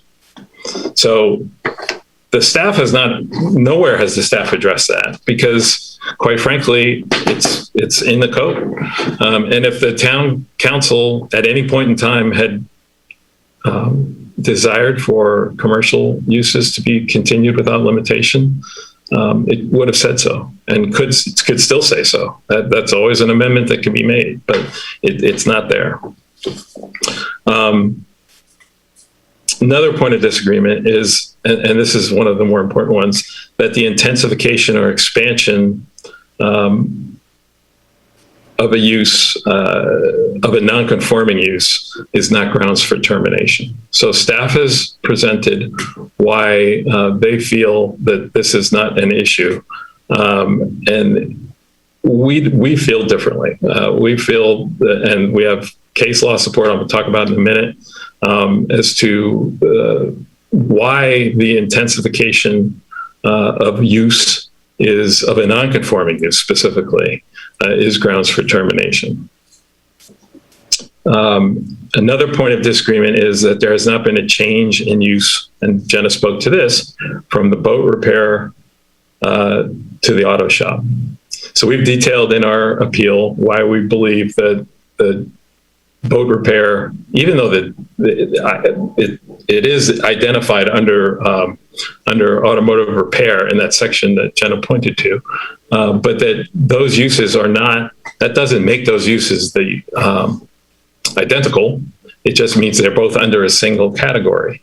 And the activity of boat repair and the activity of auto repair are vastly different.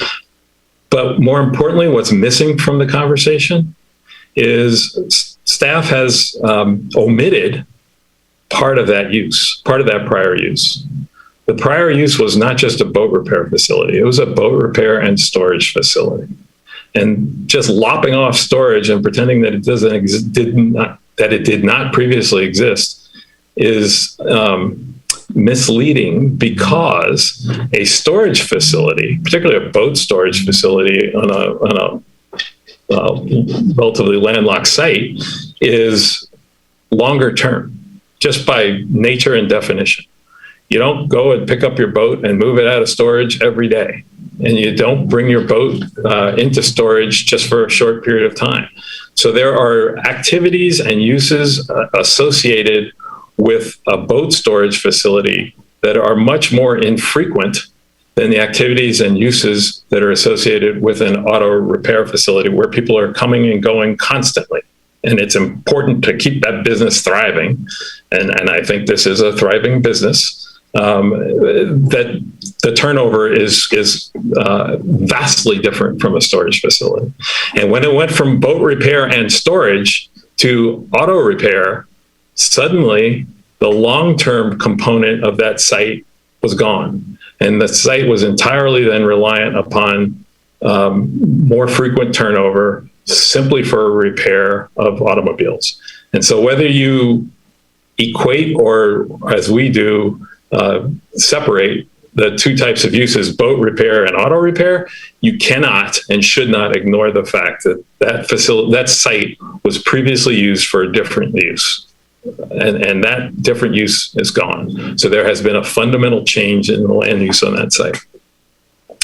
And then finally, there are, with respect to the intensification and expansion of uses, talked about the expansion being the violations that the town has acknowledged and corrected, or has set in motion the correction of those violations. The changes in use include the boat storage disappearance and other things that we've spoken to and put forth in our appeal papers. The fence, the storage sheds, et cetera, et cetera. And so what I want to do is I mentioned I was going to point you to some case law. There's not a lot of case law on this. And sometimes we get in areas, and Andy knows this better than anybody, but we get in areas where there's just miles of case law, and we start, as lawyers, flashing back and forth on how we interpret this, that, or the other thing. And in this particular area, that's not really the case. There are a handful of cases, really none of which are specifically on point, but one of the cases that the town in the staff report cited to is important for us to take a closer look at. And that is the Hanson Brothers case versus Board of Supervisors. And again, I'll underscore what Jenna said in the staff report. It is in Nevada County, or it is from Nevada County. It's a case from the 1990s, the mid 1990s. And it involved a mining operation. And the court was looking, among other things, at whether the mining operator, who had been mining for, I believe, gravel and essentially gravel and rock in the creek bed, and then moved, or was proposing to move, its mining operations to a hillside, whether that was a fundamental change to eliminate that existing legal nonconforming use of the mining operation. So that's what this was about. So in our case here today, we have a business operator that has expanded his use and intensified his use. And staff says that's not enough to terminate it as a non-conforming use. In the Hanson case, it was, we're mining in one part of it, one area, and we're going to move to another area. And what distinguishes the Hanson case, and I don't think was well stated in the staff report or addressed in the presentation, is that the envelope for the mine included both the creek bed and the hillsides. And so when the mining operator was finished in the creek bed and moving toward the other area, they weren't parking their cars off-site or across the street. They weren't expanding their use beyond the mine, beyond the confines of the mine. They were utilizing the mine as it currently existed, but just moving from one spot within that existing non-conforming use envelope to another portion of within that existing non-conforming use envelope. And there's a doctrine called the diminishing asset doctrine, which has to do with the fact that when you're mining, you exhaust the mineral supply, in this case, the rock and gravel supply, and your asset has diminished. So you have to move somewhere else in order to have the continuation of your operation. That's very different from what we're talking about here. And the court actually went to great pains to distinguish mining from other non-conforming uses of the property, which operate within an existing structure or boundary. Ward & Sons, that downtown hotel, other non-conforming businesses, and Jenna's 100% right. Truckee has a lot of them because Truckee is an old community, but they exist up and down California. Those businesses exist within a structure or boundary.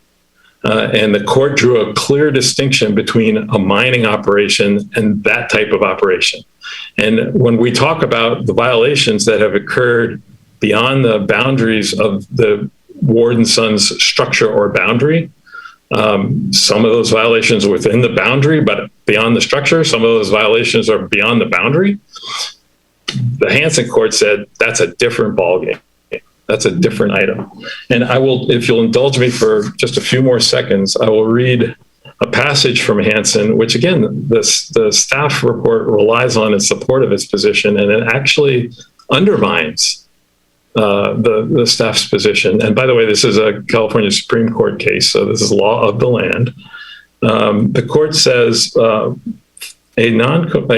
lawful non-conforming use may not be extended to adjacent property acquired after the zoning change went into effect. Okay, so there was a zone change that made this property, in this case, non-conforming. But the important point, a lawful non-conforming use may not be extended to adjacent property, except to the extent that the transferors, so the transferring party of the property themselves, had a vested right to engage in the non-conforming use on the transferred property. So what does that mean? That means you can't move your non-conforming use from your property to another property unless that other property you're moving it to itself has a right to engage in that use. So if you had a property and you're operating in a legal non-conforming manner, and your neighbor has a property and they're operating in that legal non-conforming manner and have a vested right to engage in that use could expand to that property. None of that was going on here.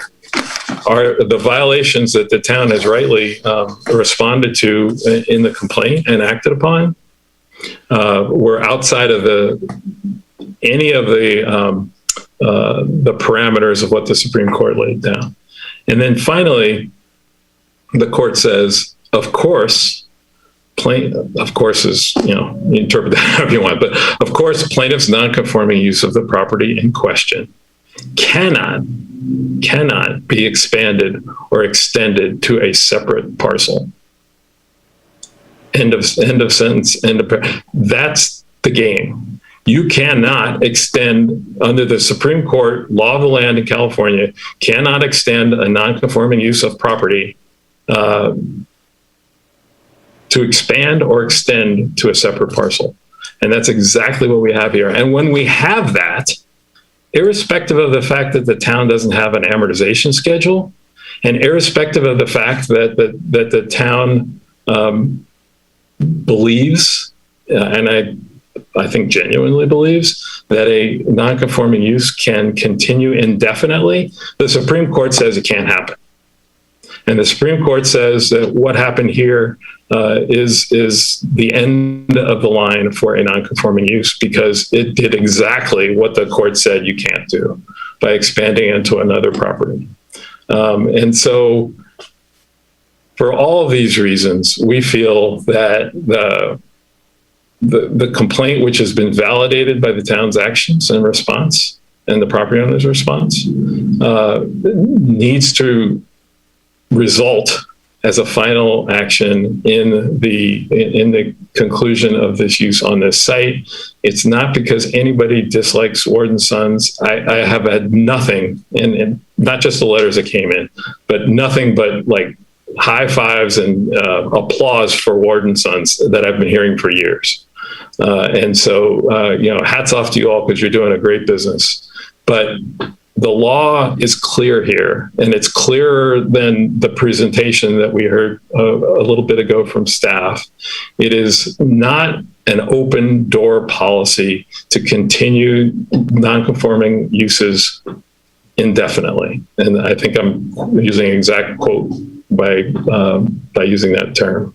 They don't continue indefinitely. There is an end point, and I actually think I made a note here when Jenna was talking that the town has a gradual pathway to phase out nonconformities, and that was Jenna's approach. Well, a gradual pathway doesn't result in indefinitely allowing a use that is changed, has intensified, has expanded to continue onwards indefinitely. And the law, again, as set forth by the highest court in the land, has made that clear. So I'll stop there. You all have my papers. I really appreciate, again, the opportunity to appear by Zoom, but also the opportunity just to present and to have you all listen and hear. I welcome any questions. We wish the best to the business. I wish this didn't have to be the way it is, but as I said, and my client and I have talked about this,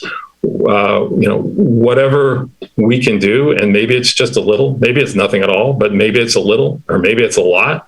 We're interested in working together so that ultimately the town can achieve its vision that the legislative design for this area, which is set forth in the Hilltop Master Plan. So again, thank you very much. Thank you, Mr. Taylor.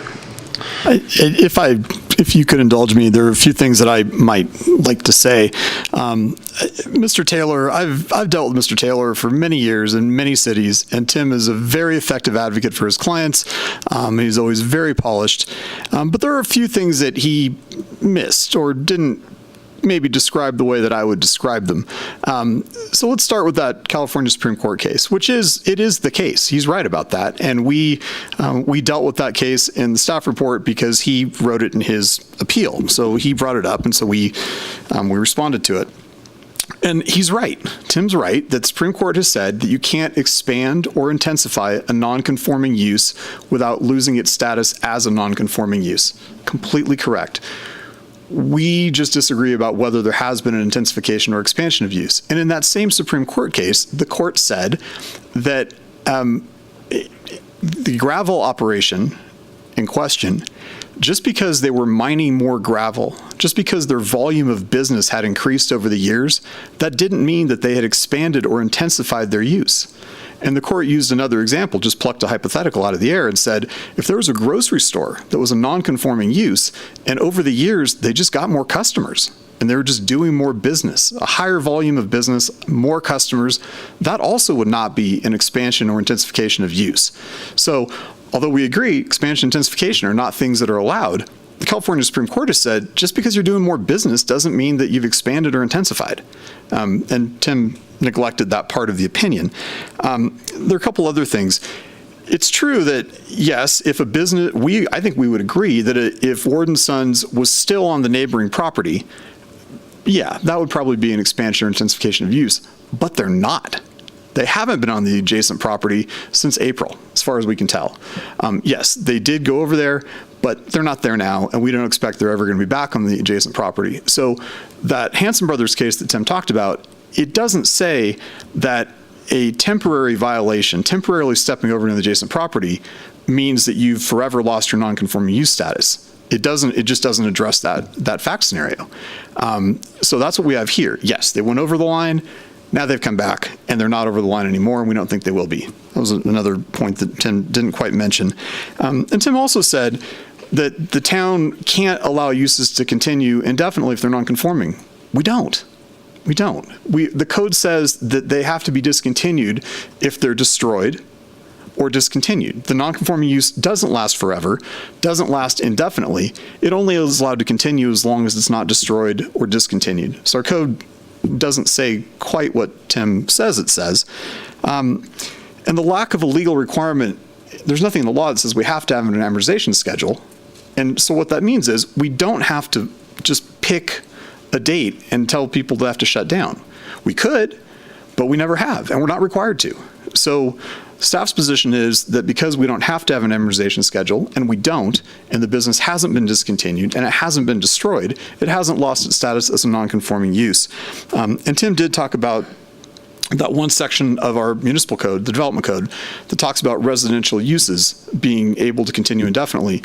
It's true that it says that, and it doesn't say that about commercial uses, but Tim said that it says only residential uses, and it doesn't say that. And the purpose of that paragraph is actually that it goes on to say residential uses, unlike other uses, can be rebuilt if they're destroyed. So I think that that's the purpose of that paragraph. It's not to say that only residential uses can go indefinitely. It's to say residential uses alone out of all the uses can be rebuilt and carried on if they're destroyed. So the code does not say only residential uses can go indefinitely. It just simply doesn't say that. So just you'll have to decide whether this use has been expanded or intensified. That's your role. But we at this table, we don't think that it has been. And if you have any further questions, of course, from us, we'd be happy to answer them. And I think that the business owners probably have some things that they would like to say. Thank you, Councilor. Can I respond briefly to the points that were just raised? That's up to you. It's not typical, but you can allow it if you like. Go ahead, Mr. Taylor. Well, yeah, thank you. It is a hearing, so I think the format's a little different. But so just real quickly on the grocery store issue, I wasn't trying to omit anything because that's set forth in the staff report. The reference to a grocery store and that it can expand its uses, et cetera. That is true. That's in the case. What distinguishes that from this situation is a grocery store can draw more customers or have more items for sale and do more business. It's still within the four corners of the grocery store. If that grocery store wanted to expand its footprint or change its structure, that is not what the Supreme Court's talking about. So that's sort of a red herring and goes down a pathway that differs from where this case is.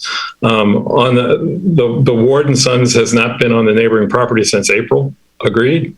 That was part of the reason why I said that our our complaint has been vindicated validated because it's not on the adjoining property. Where Andy and I disagree, and by the way, I hold Andy in the highest regard, and he's a great lawyer he's correct. We've dealt with each other on many occasions, but you can't put the genie back in the bottle. And so there is absolutely no support for the argument that once there has been a violation or an expansion of use, that just eliminating that expansion suddenly springs back to life the legal nonconforming use. Our position is that once that legal nonconforming use has become unlawful, as the expansion or intensification of use would suggest, that's the end. It's not there to be. You can repair a violation, but you can't revive a legal nonconforming use. There's also I don't think there's any law that suggests that you can. So I'll stop there. But thank you. I appreciate the back and forth on legal issues and the Commission's indulgent on that point. Okay, thanks again, Mr. Taylor. Okay, and with that, we will move to public comment. Anybody that would like to make a public comment, please go ahead and head on up to the podium here.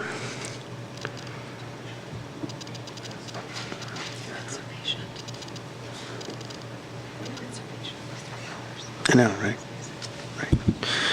All right, and as you approach the podium, please state your name, and you're limited to 3 minutes for comment. This is so that everybody has a chance to speak. Please keep in mind that the Planning Commission will not respond to questions during the public comment and cannot take action on any item brought up during public comment. Please keep that in mind. I'll also just add there will be a timer, and I will start that, and it'll count down, and you should be able to see that. Perfect, thank you. First off, thank you for your time. We appreciate you hearing us. I am a longtime Truckee resident, homeowner, and business owner. I moved to Truckee in the early to late 90s, about 1997, 98.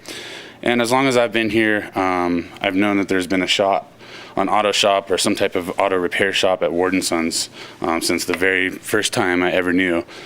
In town, a lot of people would say, oh, if you need your car repaired, just head to the auto shop right next to Cottonwood. And that's kind of how I found out about it.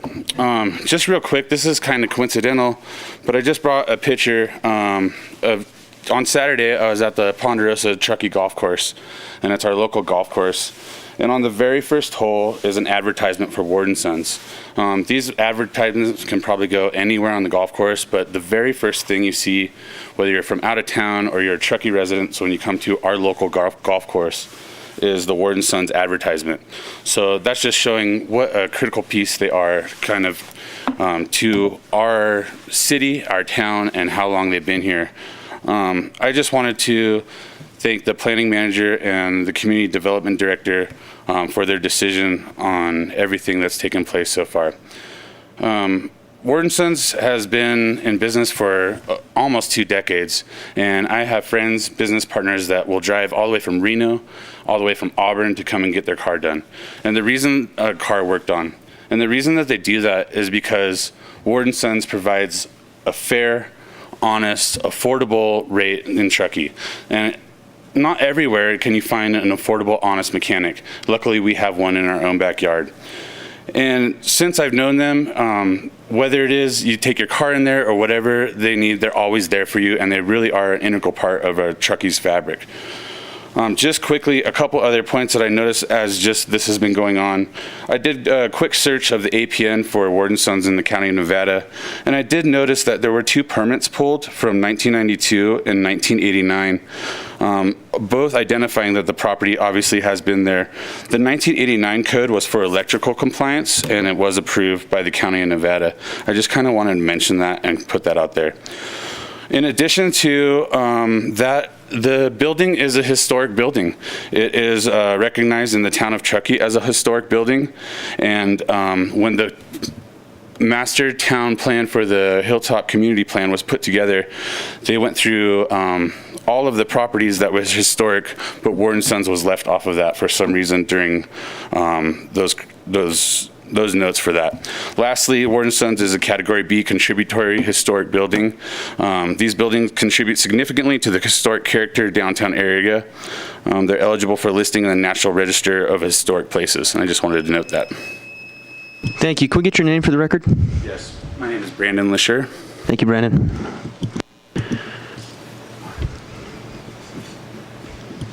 How do I follow that up? Good to see you. Thank you, commissioners, for hearing from me. Down 2 seconds. Real quick, Brandon and I worked together at Clear Capital years ago, and used to talk about Ward & Sons as a place to take our cars. So that's how far back it goes. I apologize. This is going to be a lot of bullets just because I've got to get it quick. First, I'm Charlie Riley. Last 13 years, I had the Sears store in town. I don't anymore. I retired 3 weeks ago. So I'm come out of retirement to talk to you, and I hope everybody's washer's working because anyway, change is constant. I'm just going through my notes. Change is constant, but priorities are key, and we've got to make the right decisions. I thought about a couple things through the meeting tonight. What we've got with these guys is great service that Truckee has now and Truckee needs. And the reality is, I just retired. I couldn't find people to hire. I couldn't afford the rent, all of those things. And the last thing I want to do is drive to Reno to get my car fixed. And so we talk about the environment and buses and mass transit, all the things that have driven me crazy. I've ridden the train all the way to Santa Clara when I was a second homeowner from our train station. The reality is, do we want to go take a critical service for our community and say, get out of town, we want to build some more motels? I'm going to jump to other things. I listened, I'm a business major, not an attorney, but I did all my business law and everything else, and I loved the give and take, but it's all a spin. And it pissed me off as a Truckee resident to have out-of-town attorney spin on our priorities and the way things look to me. So the amortization schedule, who cares? If we don't use it, it doesn't mean we have to use it. It doesn't mean we're doing something wrong. It just means that we're not going to tell Dave Ward he works 7 days a week for the last 20 years or 2 decades, but he's made all the money he should make, so get out of town. A violation, I was just thinking about this because I'm not in business anymore, so stand down planning, but I could have easily had a sign, or in fact I did, a sign or two mistakes over the last 13 years. If Dave had walked in with Jenna and said, hey, Charlie, you violated the sign ordinance, shut down, you're non-compliant and you're out of business, instead of take the stupid sign down, which I did, and Dave wasn't party to this. So the reality is, I've been going to these guys forever, and it's not about that though, but as a business owner and where Truckee is, we need honest mechanics. And I'm gonna walk out my last 10 seconds, but I was over there today because that's where I get my car fixed, and I started taking pictures.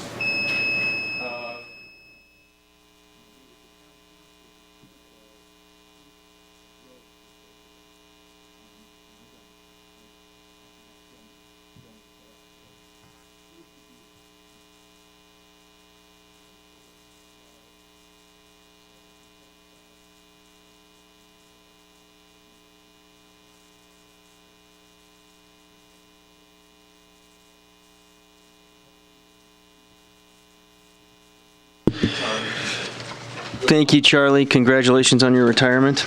I slept in. I've been sleeping in, you would not believe. Okay, and do we hear any more public comment out there? Come on up. And don't forget to state your name for the record as you get started. So I'm Tom, the property owner, and I think this is really about Alan wants to sell his property, and wants to leverage me or have me sell mine because I'm in front of him. So I think that's what this whole thing is about, and he's going after these guys to make it happen. So, but anyway, these are great, honest people, and they're an asset to the community, and that's it. Thank you.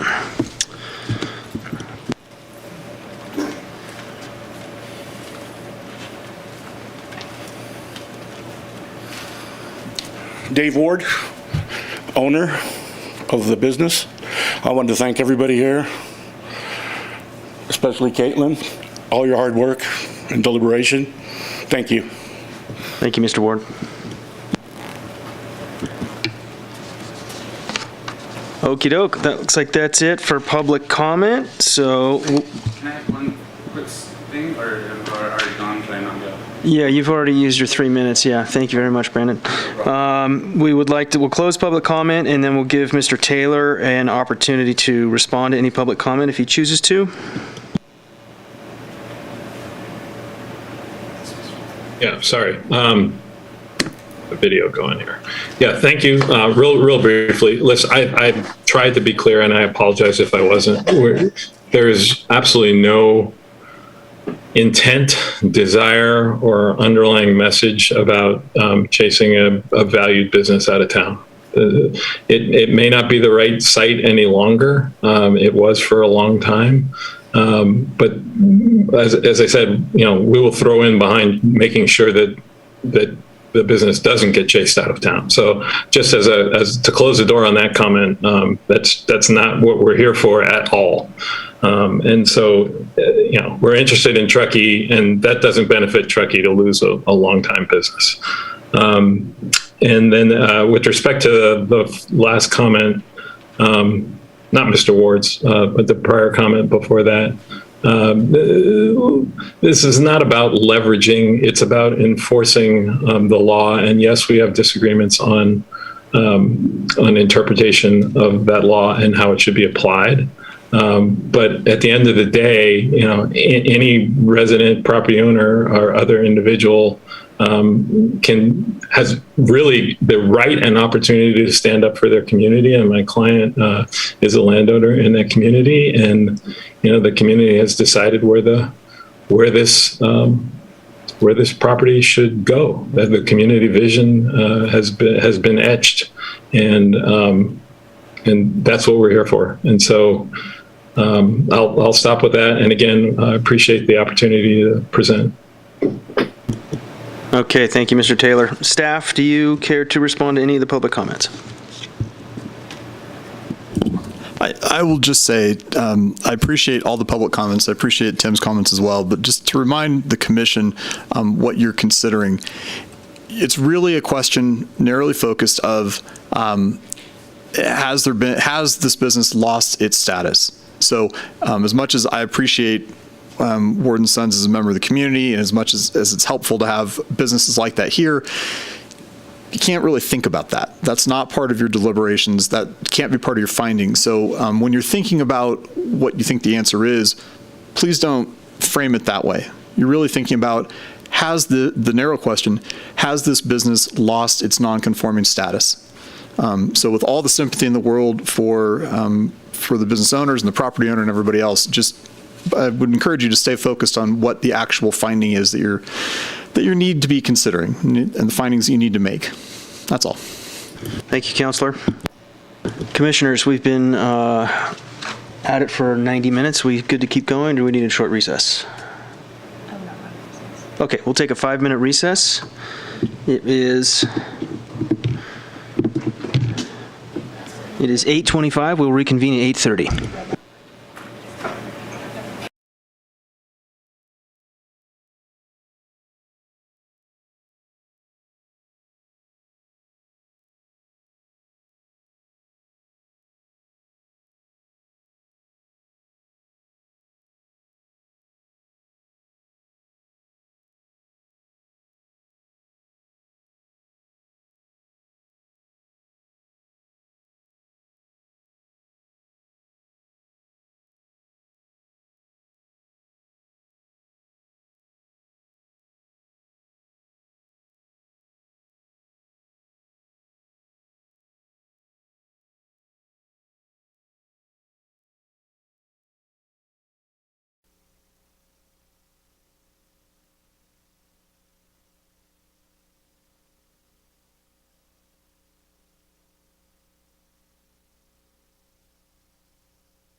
Okay, we'll call.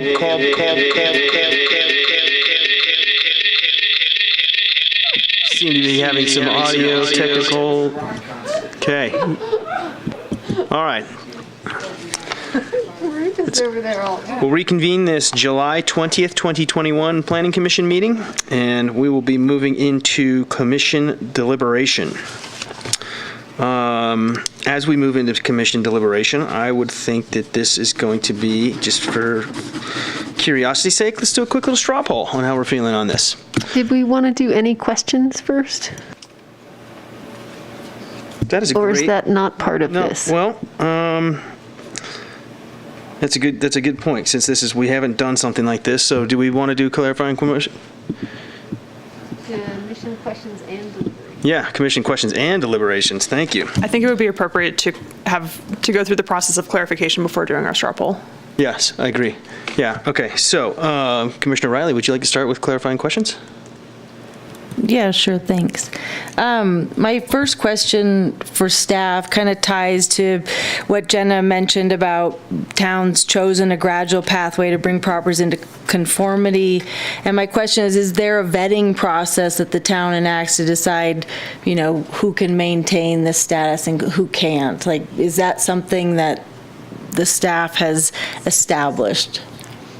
I mean, we haven't done that town-wide, but as cases arise, either like through this avenue or someone comes in for a permit or some other circumstance, at that point, we go through the sort of confirmation of status. Whoa. And then my other question is, if this property were to change hands from the standpoint of, if the property was sold and bought by a new owner, would the business need to conform at that point? No. Okay. In our code, it explicitly says if it changes ownership, it doesn't terminate. Okay. And then I had one other question, and trying to remember where I had it. Where was it?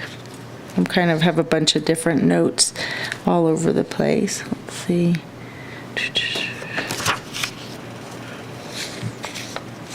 It's about properties that are legal non-conforming but might be a nuisance or polluting. If there was an identified kind of contamination occurring, would that be just cause for changing that status? Possibly. Yeah. So that's when something could have to be brought into compliance. Possibly. Yeah. That's kind of under the other secondary pathways to discontinuance or to loss of non-conforming status. But again, we've kind of done that research and it hasn't been determined to be a nuisance property. Yeah.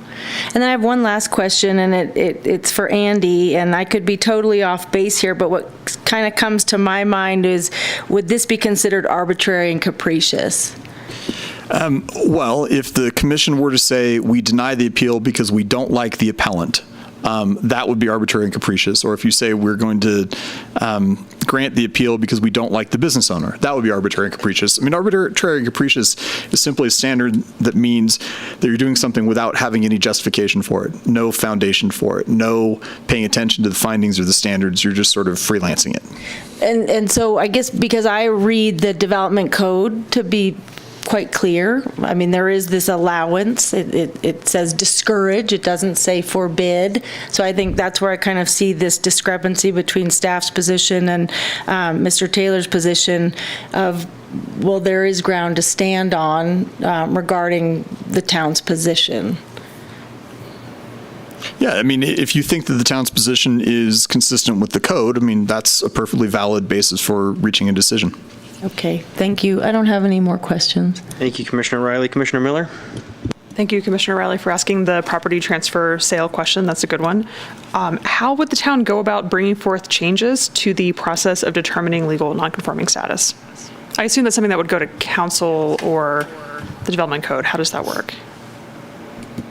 Sorry, if someone wanted to change the rules, not how they're being applied in this case, but to add the amortization How would that It would be just like what you did at the outset of today's meeting. It would be a development code amendment that would contemplate, say, under your example, an amortization schedule. So how would a very interested member of the public propose a change like that? They could either pay for it themselves as a development code change, or they could petition the council to have staff do it on their behalf. And is the appeal process that we're talking about today necessary for standing in either of those processes?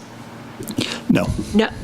All right. And my other question, what is the impact of the CEQA determination? Our very last subtle bullet point in this recommendation. Why make it exempt from CEQA? Well, we don't think that there's a project here because the baseline is that the business is there and is operating. And so if the commission decides to deny the appeal, the business would simply continue operating. There's no impact from that, really. So the project in this case is our determination, or is this case not the functioning of the business itself? I don't think that there's actually a project here. I think that, as Jenna explained, that's in the staff report just sort of as belt and suspenders, but I don't think this is governed by CEQA. Because I don't think that your decision is a project. But just so the non-project is the decision, not the operation of the business. Correct. Thank you. That's it for me. Okay, so I've got a couple questions about the Hilltop Master Plan and how this property relates to it. So this is within the Hilltop Master Plan area, correct? Okay, however, with Commissioner Riley's question a few minutes ago about if that land changes hands, this use could continue. Is that correct? This legal non-conforming use, as the way that this staff sees it, could continue. And then other property owners could continue to develop Hilltop beyond that, right? Sort of. It is possible that other parts of Hilltop could potentially redevelop, though at some point there are some infrastructure requirements. It's kind of a puzzle.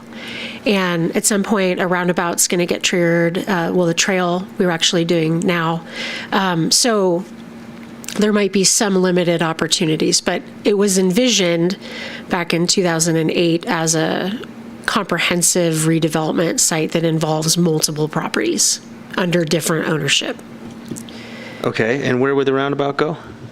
It would go... At the stoplight No, it would be sort of, how do I describe it? Kind of near where Ward & Sons is today.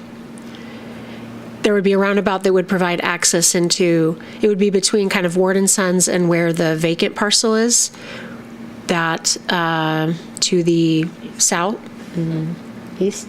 There's an image on page 103 of the roundabout regarding Pollard Station review.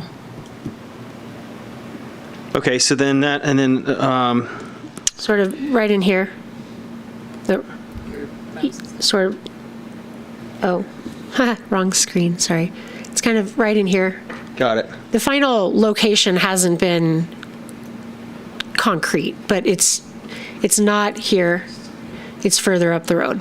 Got it. Okay, but there's no applications in for that right now, correct? For the Hilltop Master Plan? Yeah. No. Okay.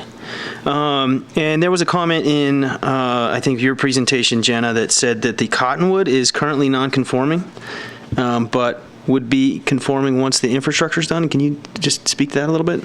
A little bit. It's actually articulated in the Hilltop Master Plan in the discussion about what to do with nonconformity. So I believe because the zoning that's there, there actually isn't any zoning today. So it's non-conforming because it doesn't conform to the zoning. But that use is allowed in that future zone district of the Hilltop Master Plan. So once the plan comes to fruition and the infrastructure is installed and the zoning gets conferred to the property, then Cottonwood would be an allowed use. In contrast, Ward & Sons wouldn't because it's not an allowed use within the plan. Does that make sense? Yes, it does. Yeah, okay. So the Cottonwood is currently a legal non-conforming use? Correct. Okay. Okay, on to another subject. Even though, just out of curiosity, it did, and the appellant did, quote unquote, back off on this one. Does the staff track how many hours go into specific projects like this? I mean, as far as like the payroll and accounting, like, do we have an idea of how many labor hours have gone into this project? A lot, but not a precise figure. So anecdotally, a lot, but not like a number. Probably over 100 easily. Okay, got it. Okay. Okay, and then do we know approximately when the property was transitioned from boat storage and repair to automotive repair?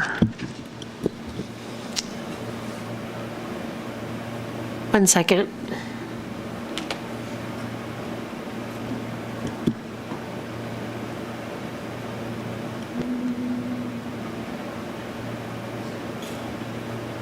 While Jenna's looking that up, the records that we have also say boat repair with outdoor storage. So I think it's not clear for us to definitively say that the property was used for boat storage exclusively. So, I mean, that's just a nuance, but it was raised already. So I'm just going back to the wording on the documentation that we actually found. So it said boat repair with outdoor storage? Correct. Right. And so now it's a auto repair and they're storing the cars outside. So sort of similar, it seems like. It appears, based on years and years of photos, that there's outdoor storage of vehicles occurring. We don't definitively know when it switched over from a boat to vehicle or auto, but certainly in 99, it appears that that could have been the trigger. Okay. And that was a different business by the name of Sierra Motors, not Ward and Sons. And when did, so this is, I'm looking at the staff report here, it says this at least the early 80s, right? And when did Ward and Sons start their business there? I would maybe defer that to Mr. Ward or someone over in that corner of the room. Okay, so they said roughly 2007. Okay. Okay, that's all the questions I had. Susie? I'm not sure that this, well, I'm not sure that this has a lot of bearing on moving forward, but what, if any, maintenance can actually happen to this site in order to lessen some of the other environmental concerns, like the non-paved parking lot? Is there anything that can happen there to lessen any of the environmental concerns without then triggering intensification concerns? Does that make sense? Jenna's going to pull up the code section because there's some really explicit language within it.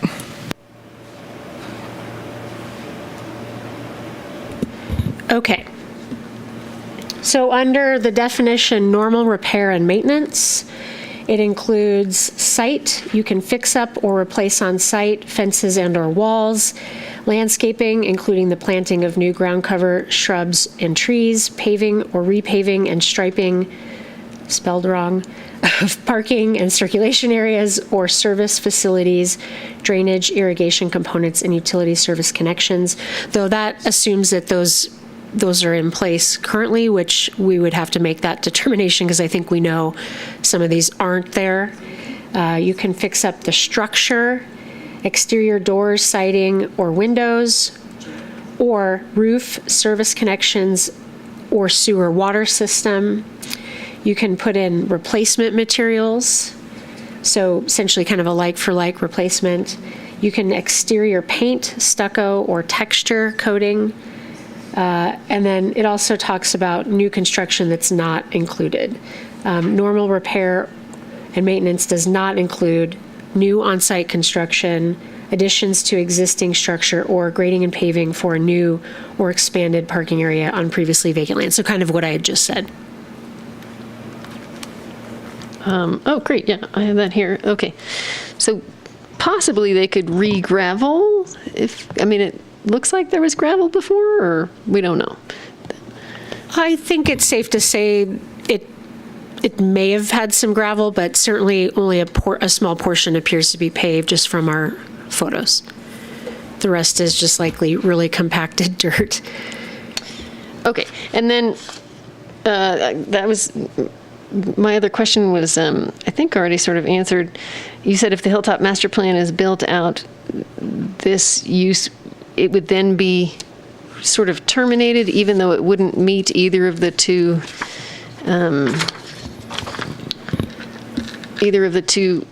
sort of bullet points here for loss of non-conforming status? Yeah, I mean, the Hilltop Master Plan says really two things that are relevant. The first is if the building gets in the way of future infrastructure, the building is required to be demolished. But it also says that implementation of the non-conforming aspects of Hilltop Master Plan are subject to Chapter 18.130. So the Hilltop Master Plan doesn't have unique regulations within it. It just punts back to the development code. And then does the historic Class B status of the building do anything to affect that in any way? We weren't actually able to find that. I checked the historic resources inventory, and that APN doesn't, at least the APN that it has today, doesn't correspond to any identified historic resources. So it's possible that the APN has changed, or I'm not sure where that information was gathered, but we could certainly follow up on that. But it's not, at least as it's currently described through its APN, listed in our inventory. Great, thank you. Okay. I have one more question. It should be quick. Yeah, I'm just curious if anyone thought to reach out to Josh Sussman, who is the former mayor and owner of Sierra Motors. I know when I moved here, Sierra Motors was at this location, and that was in '98.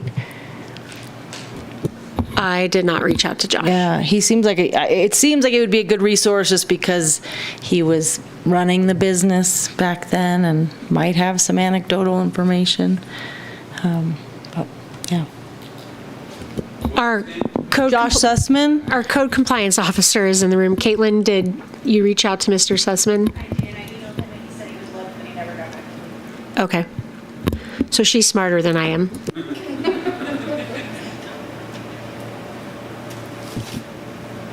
Okay, is that's it for questions? Okay, so we'll go ahead and move to our straw poll. Commissioner Miller, how are you feeling about this? I feel like the real issue, I appreciate the two lawyers going at it and distilling down the intent, and it should not be our intent, in my opinion, to punish people for making changes, even if they correct those changes, because the prospect of someone being able to accidentally, irrevocably risk their legal non-conforming status, I think is perhaps very, very bad, and I assume it is our intent to not do that. So what I heard is that the appellant takes issue with the law as it's written, not, I believe, our interpretation of the law. So I would support the director's findings. Okay, very good. Commissioner Riley?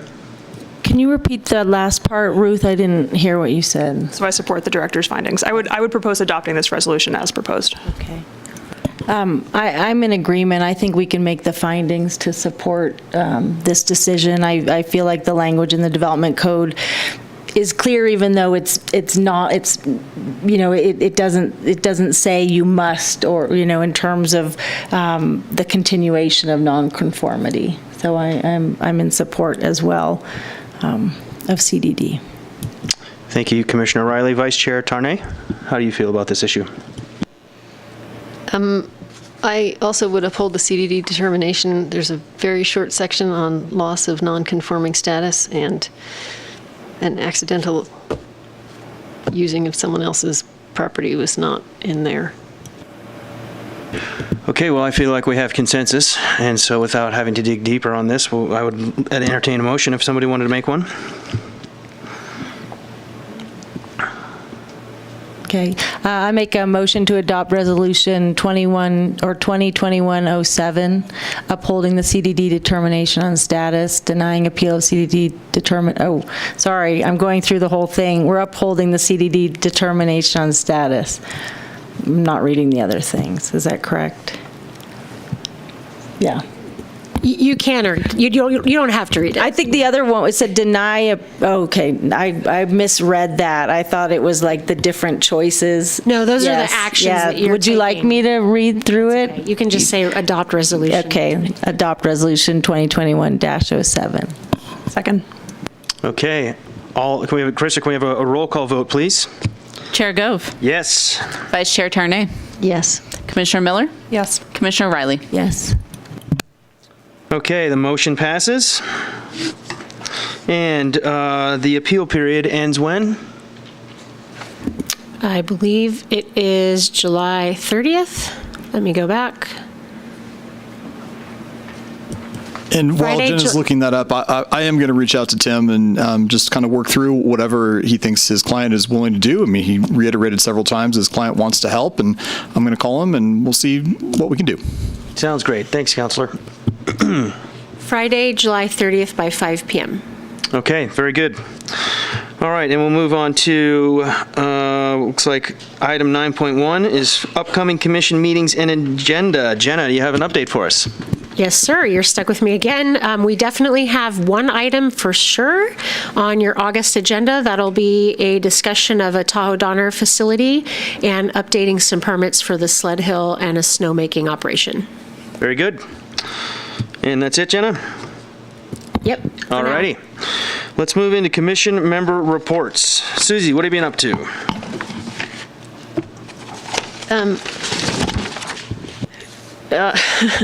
Well, we haven't been here in quite a few months, so I went to a bunch of town council meetings. The last one was in person, yay! That was July 13th, so moving backwards, July 8th, I went to a Rotary Club lunch with a bike advocate named Gary Vernon from Bentonville. June 21st, I went to the Mountain Area Preservation Land Use session. June 19th, Young Eagles at the Truckee Airport. June 17th, Innovate Gateway Workshop. June 8th, oh, my son got a second vaccine. June 5th, Truckee Day. May 20th, the town budget meeting. Very exciting. Also held concurrently, also on May 20th, with the Nevada County Transportation Workshop. And then April 22nd, a GPAC meeting. I think I missed another GPAC meeting in there too, but that's it. Thank you, Susie. Commissioner Miller. I appreciate Commissioner Tarnay going first because I get to just pick the ones that I forgot from her list because she does them all. April was a while ago. I went to Truckee Day and a bunch of GPAC meetings. I, for my Caltrans work, ran our usual quarterly Rural Transit Working Group. And most recently, I spoke with our lovely town manager, Jen Calloway, about bike share, which is very exciting. And today, I had my first public meeting with live public comment, and it was awesome. So I appreciate the patience of all our people that arrived to make public comment and hope they enjoy the rest of their evenings. And it is better to do these in this version of COVID. Commissioner Riley. I attended the GPAC meetings. I don't have a list of the dates. And on that note, I would encourage everyone in the public to get involved and participate, and there are many options to that effect. And that's all. All right, and I went to the Rotary Campout a couple weekends ago up at that former Girl Scout camp up on the summit, and it was absolutely beautiful up there, and I had a really nice time connecting with a lot of members of the community. Yeah, it's good. Right? Womp, yeah, Womp something? Camp Womp. Camp Womp, yeah, it's good times. All right, and with that, we will adjourn to the next meeting of the Planning Commission, which will be Tuesday, August 17th, 2021, 5 p.m., right here in Council Chambers. Thanks a lot, everybody.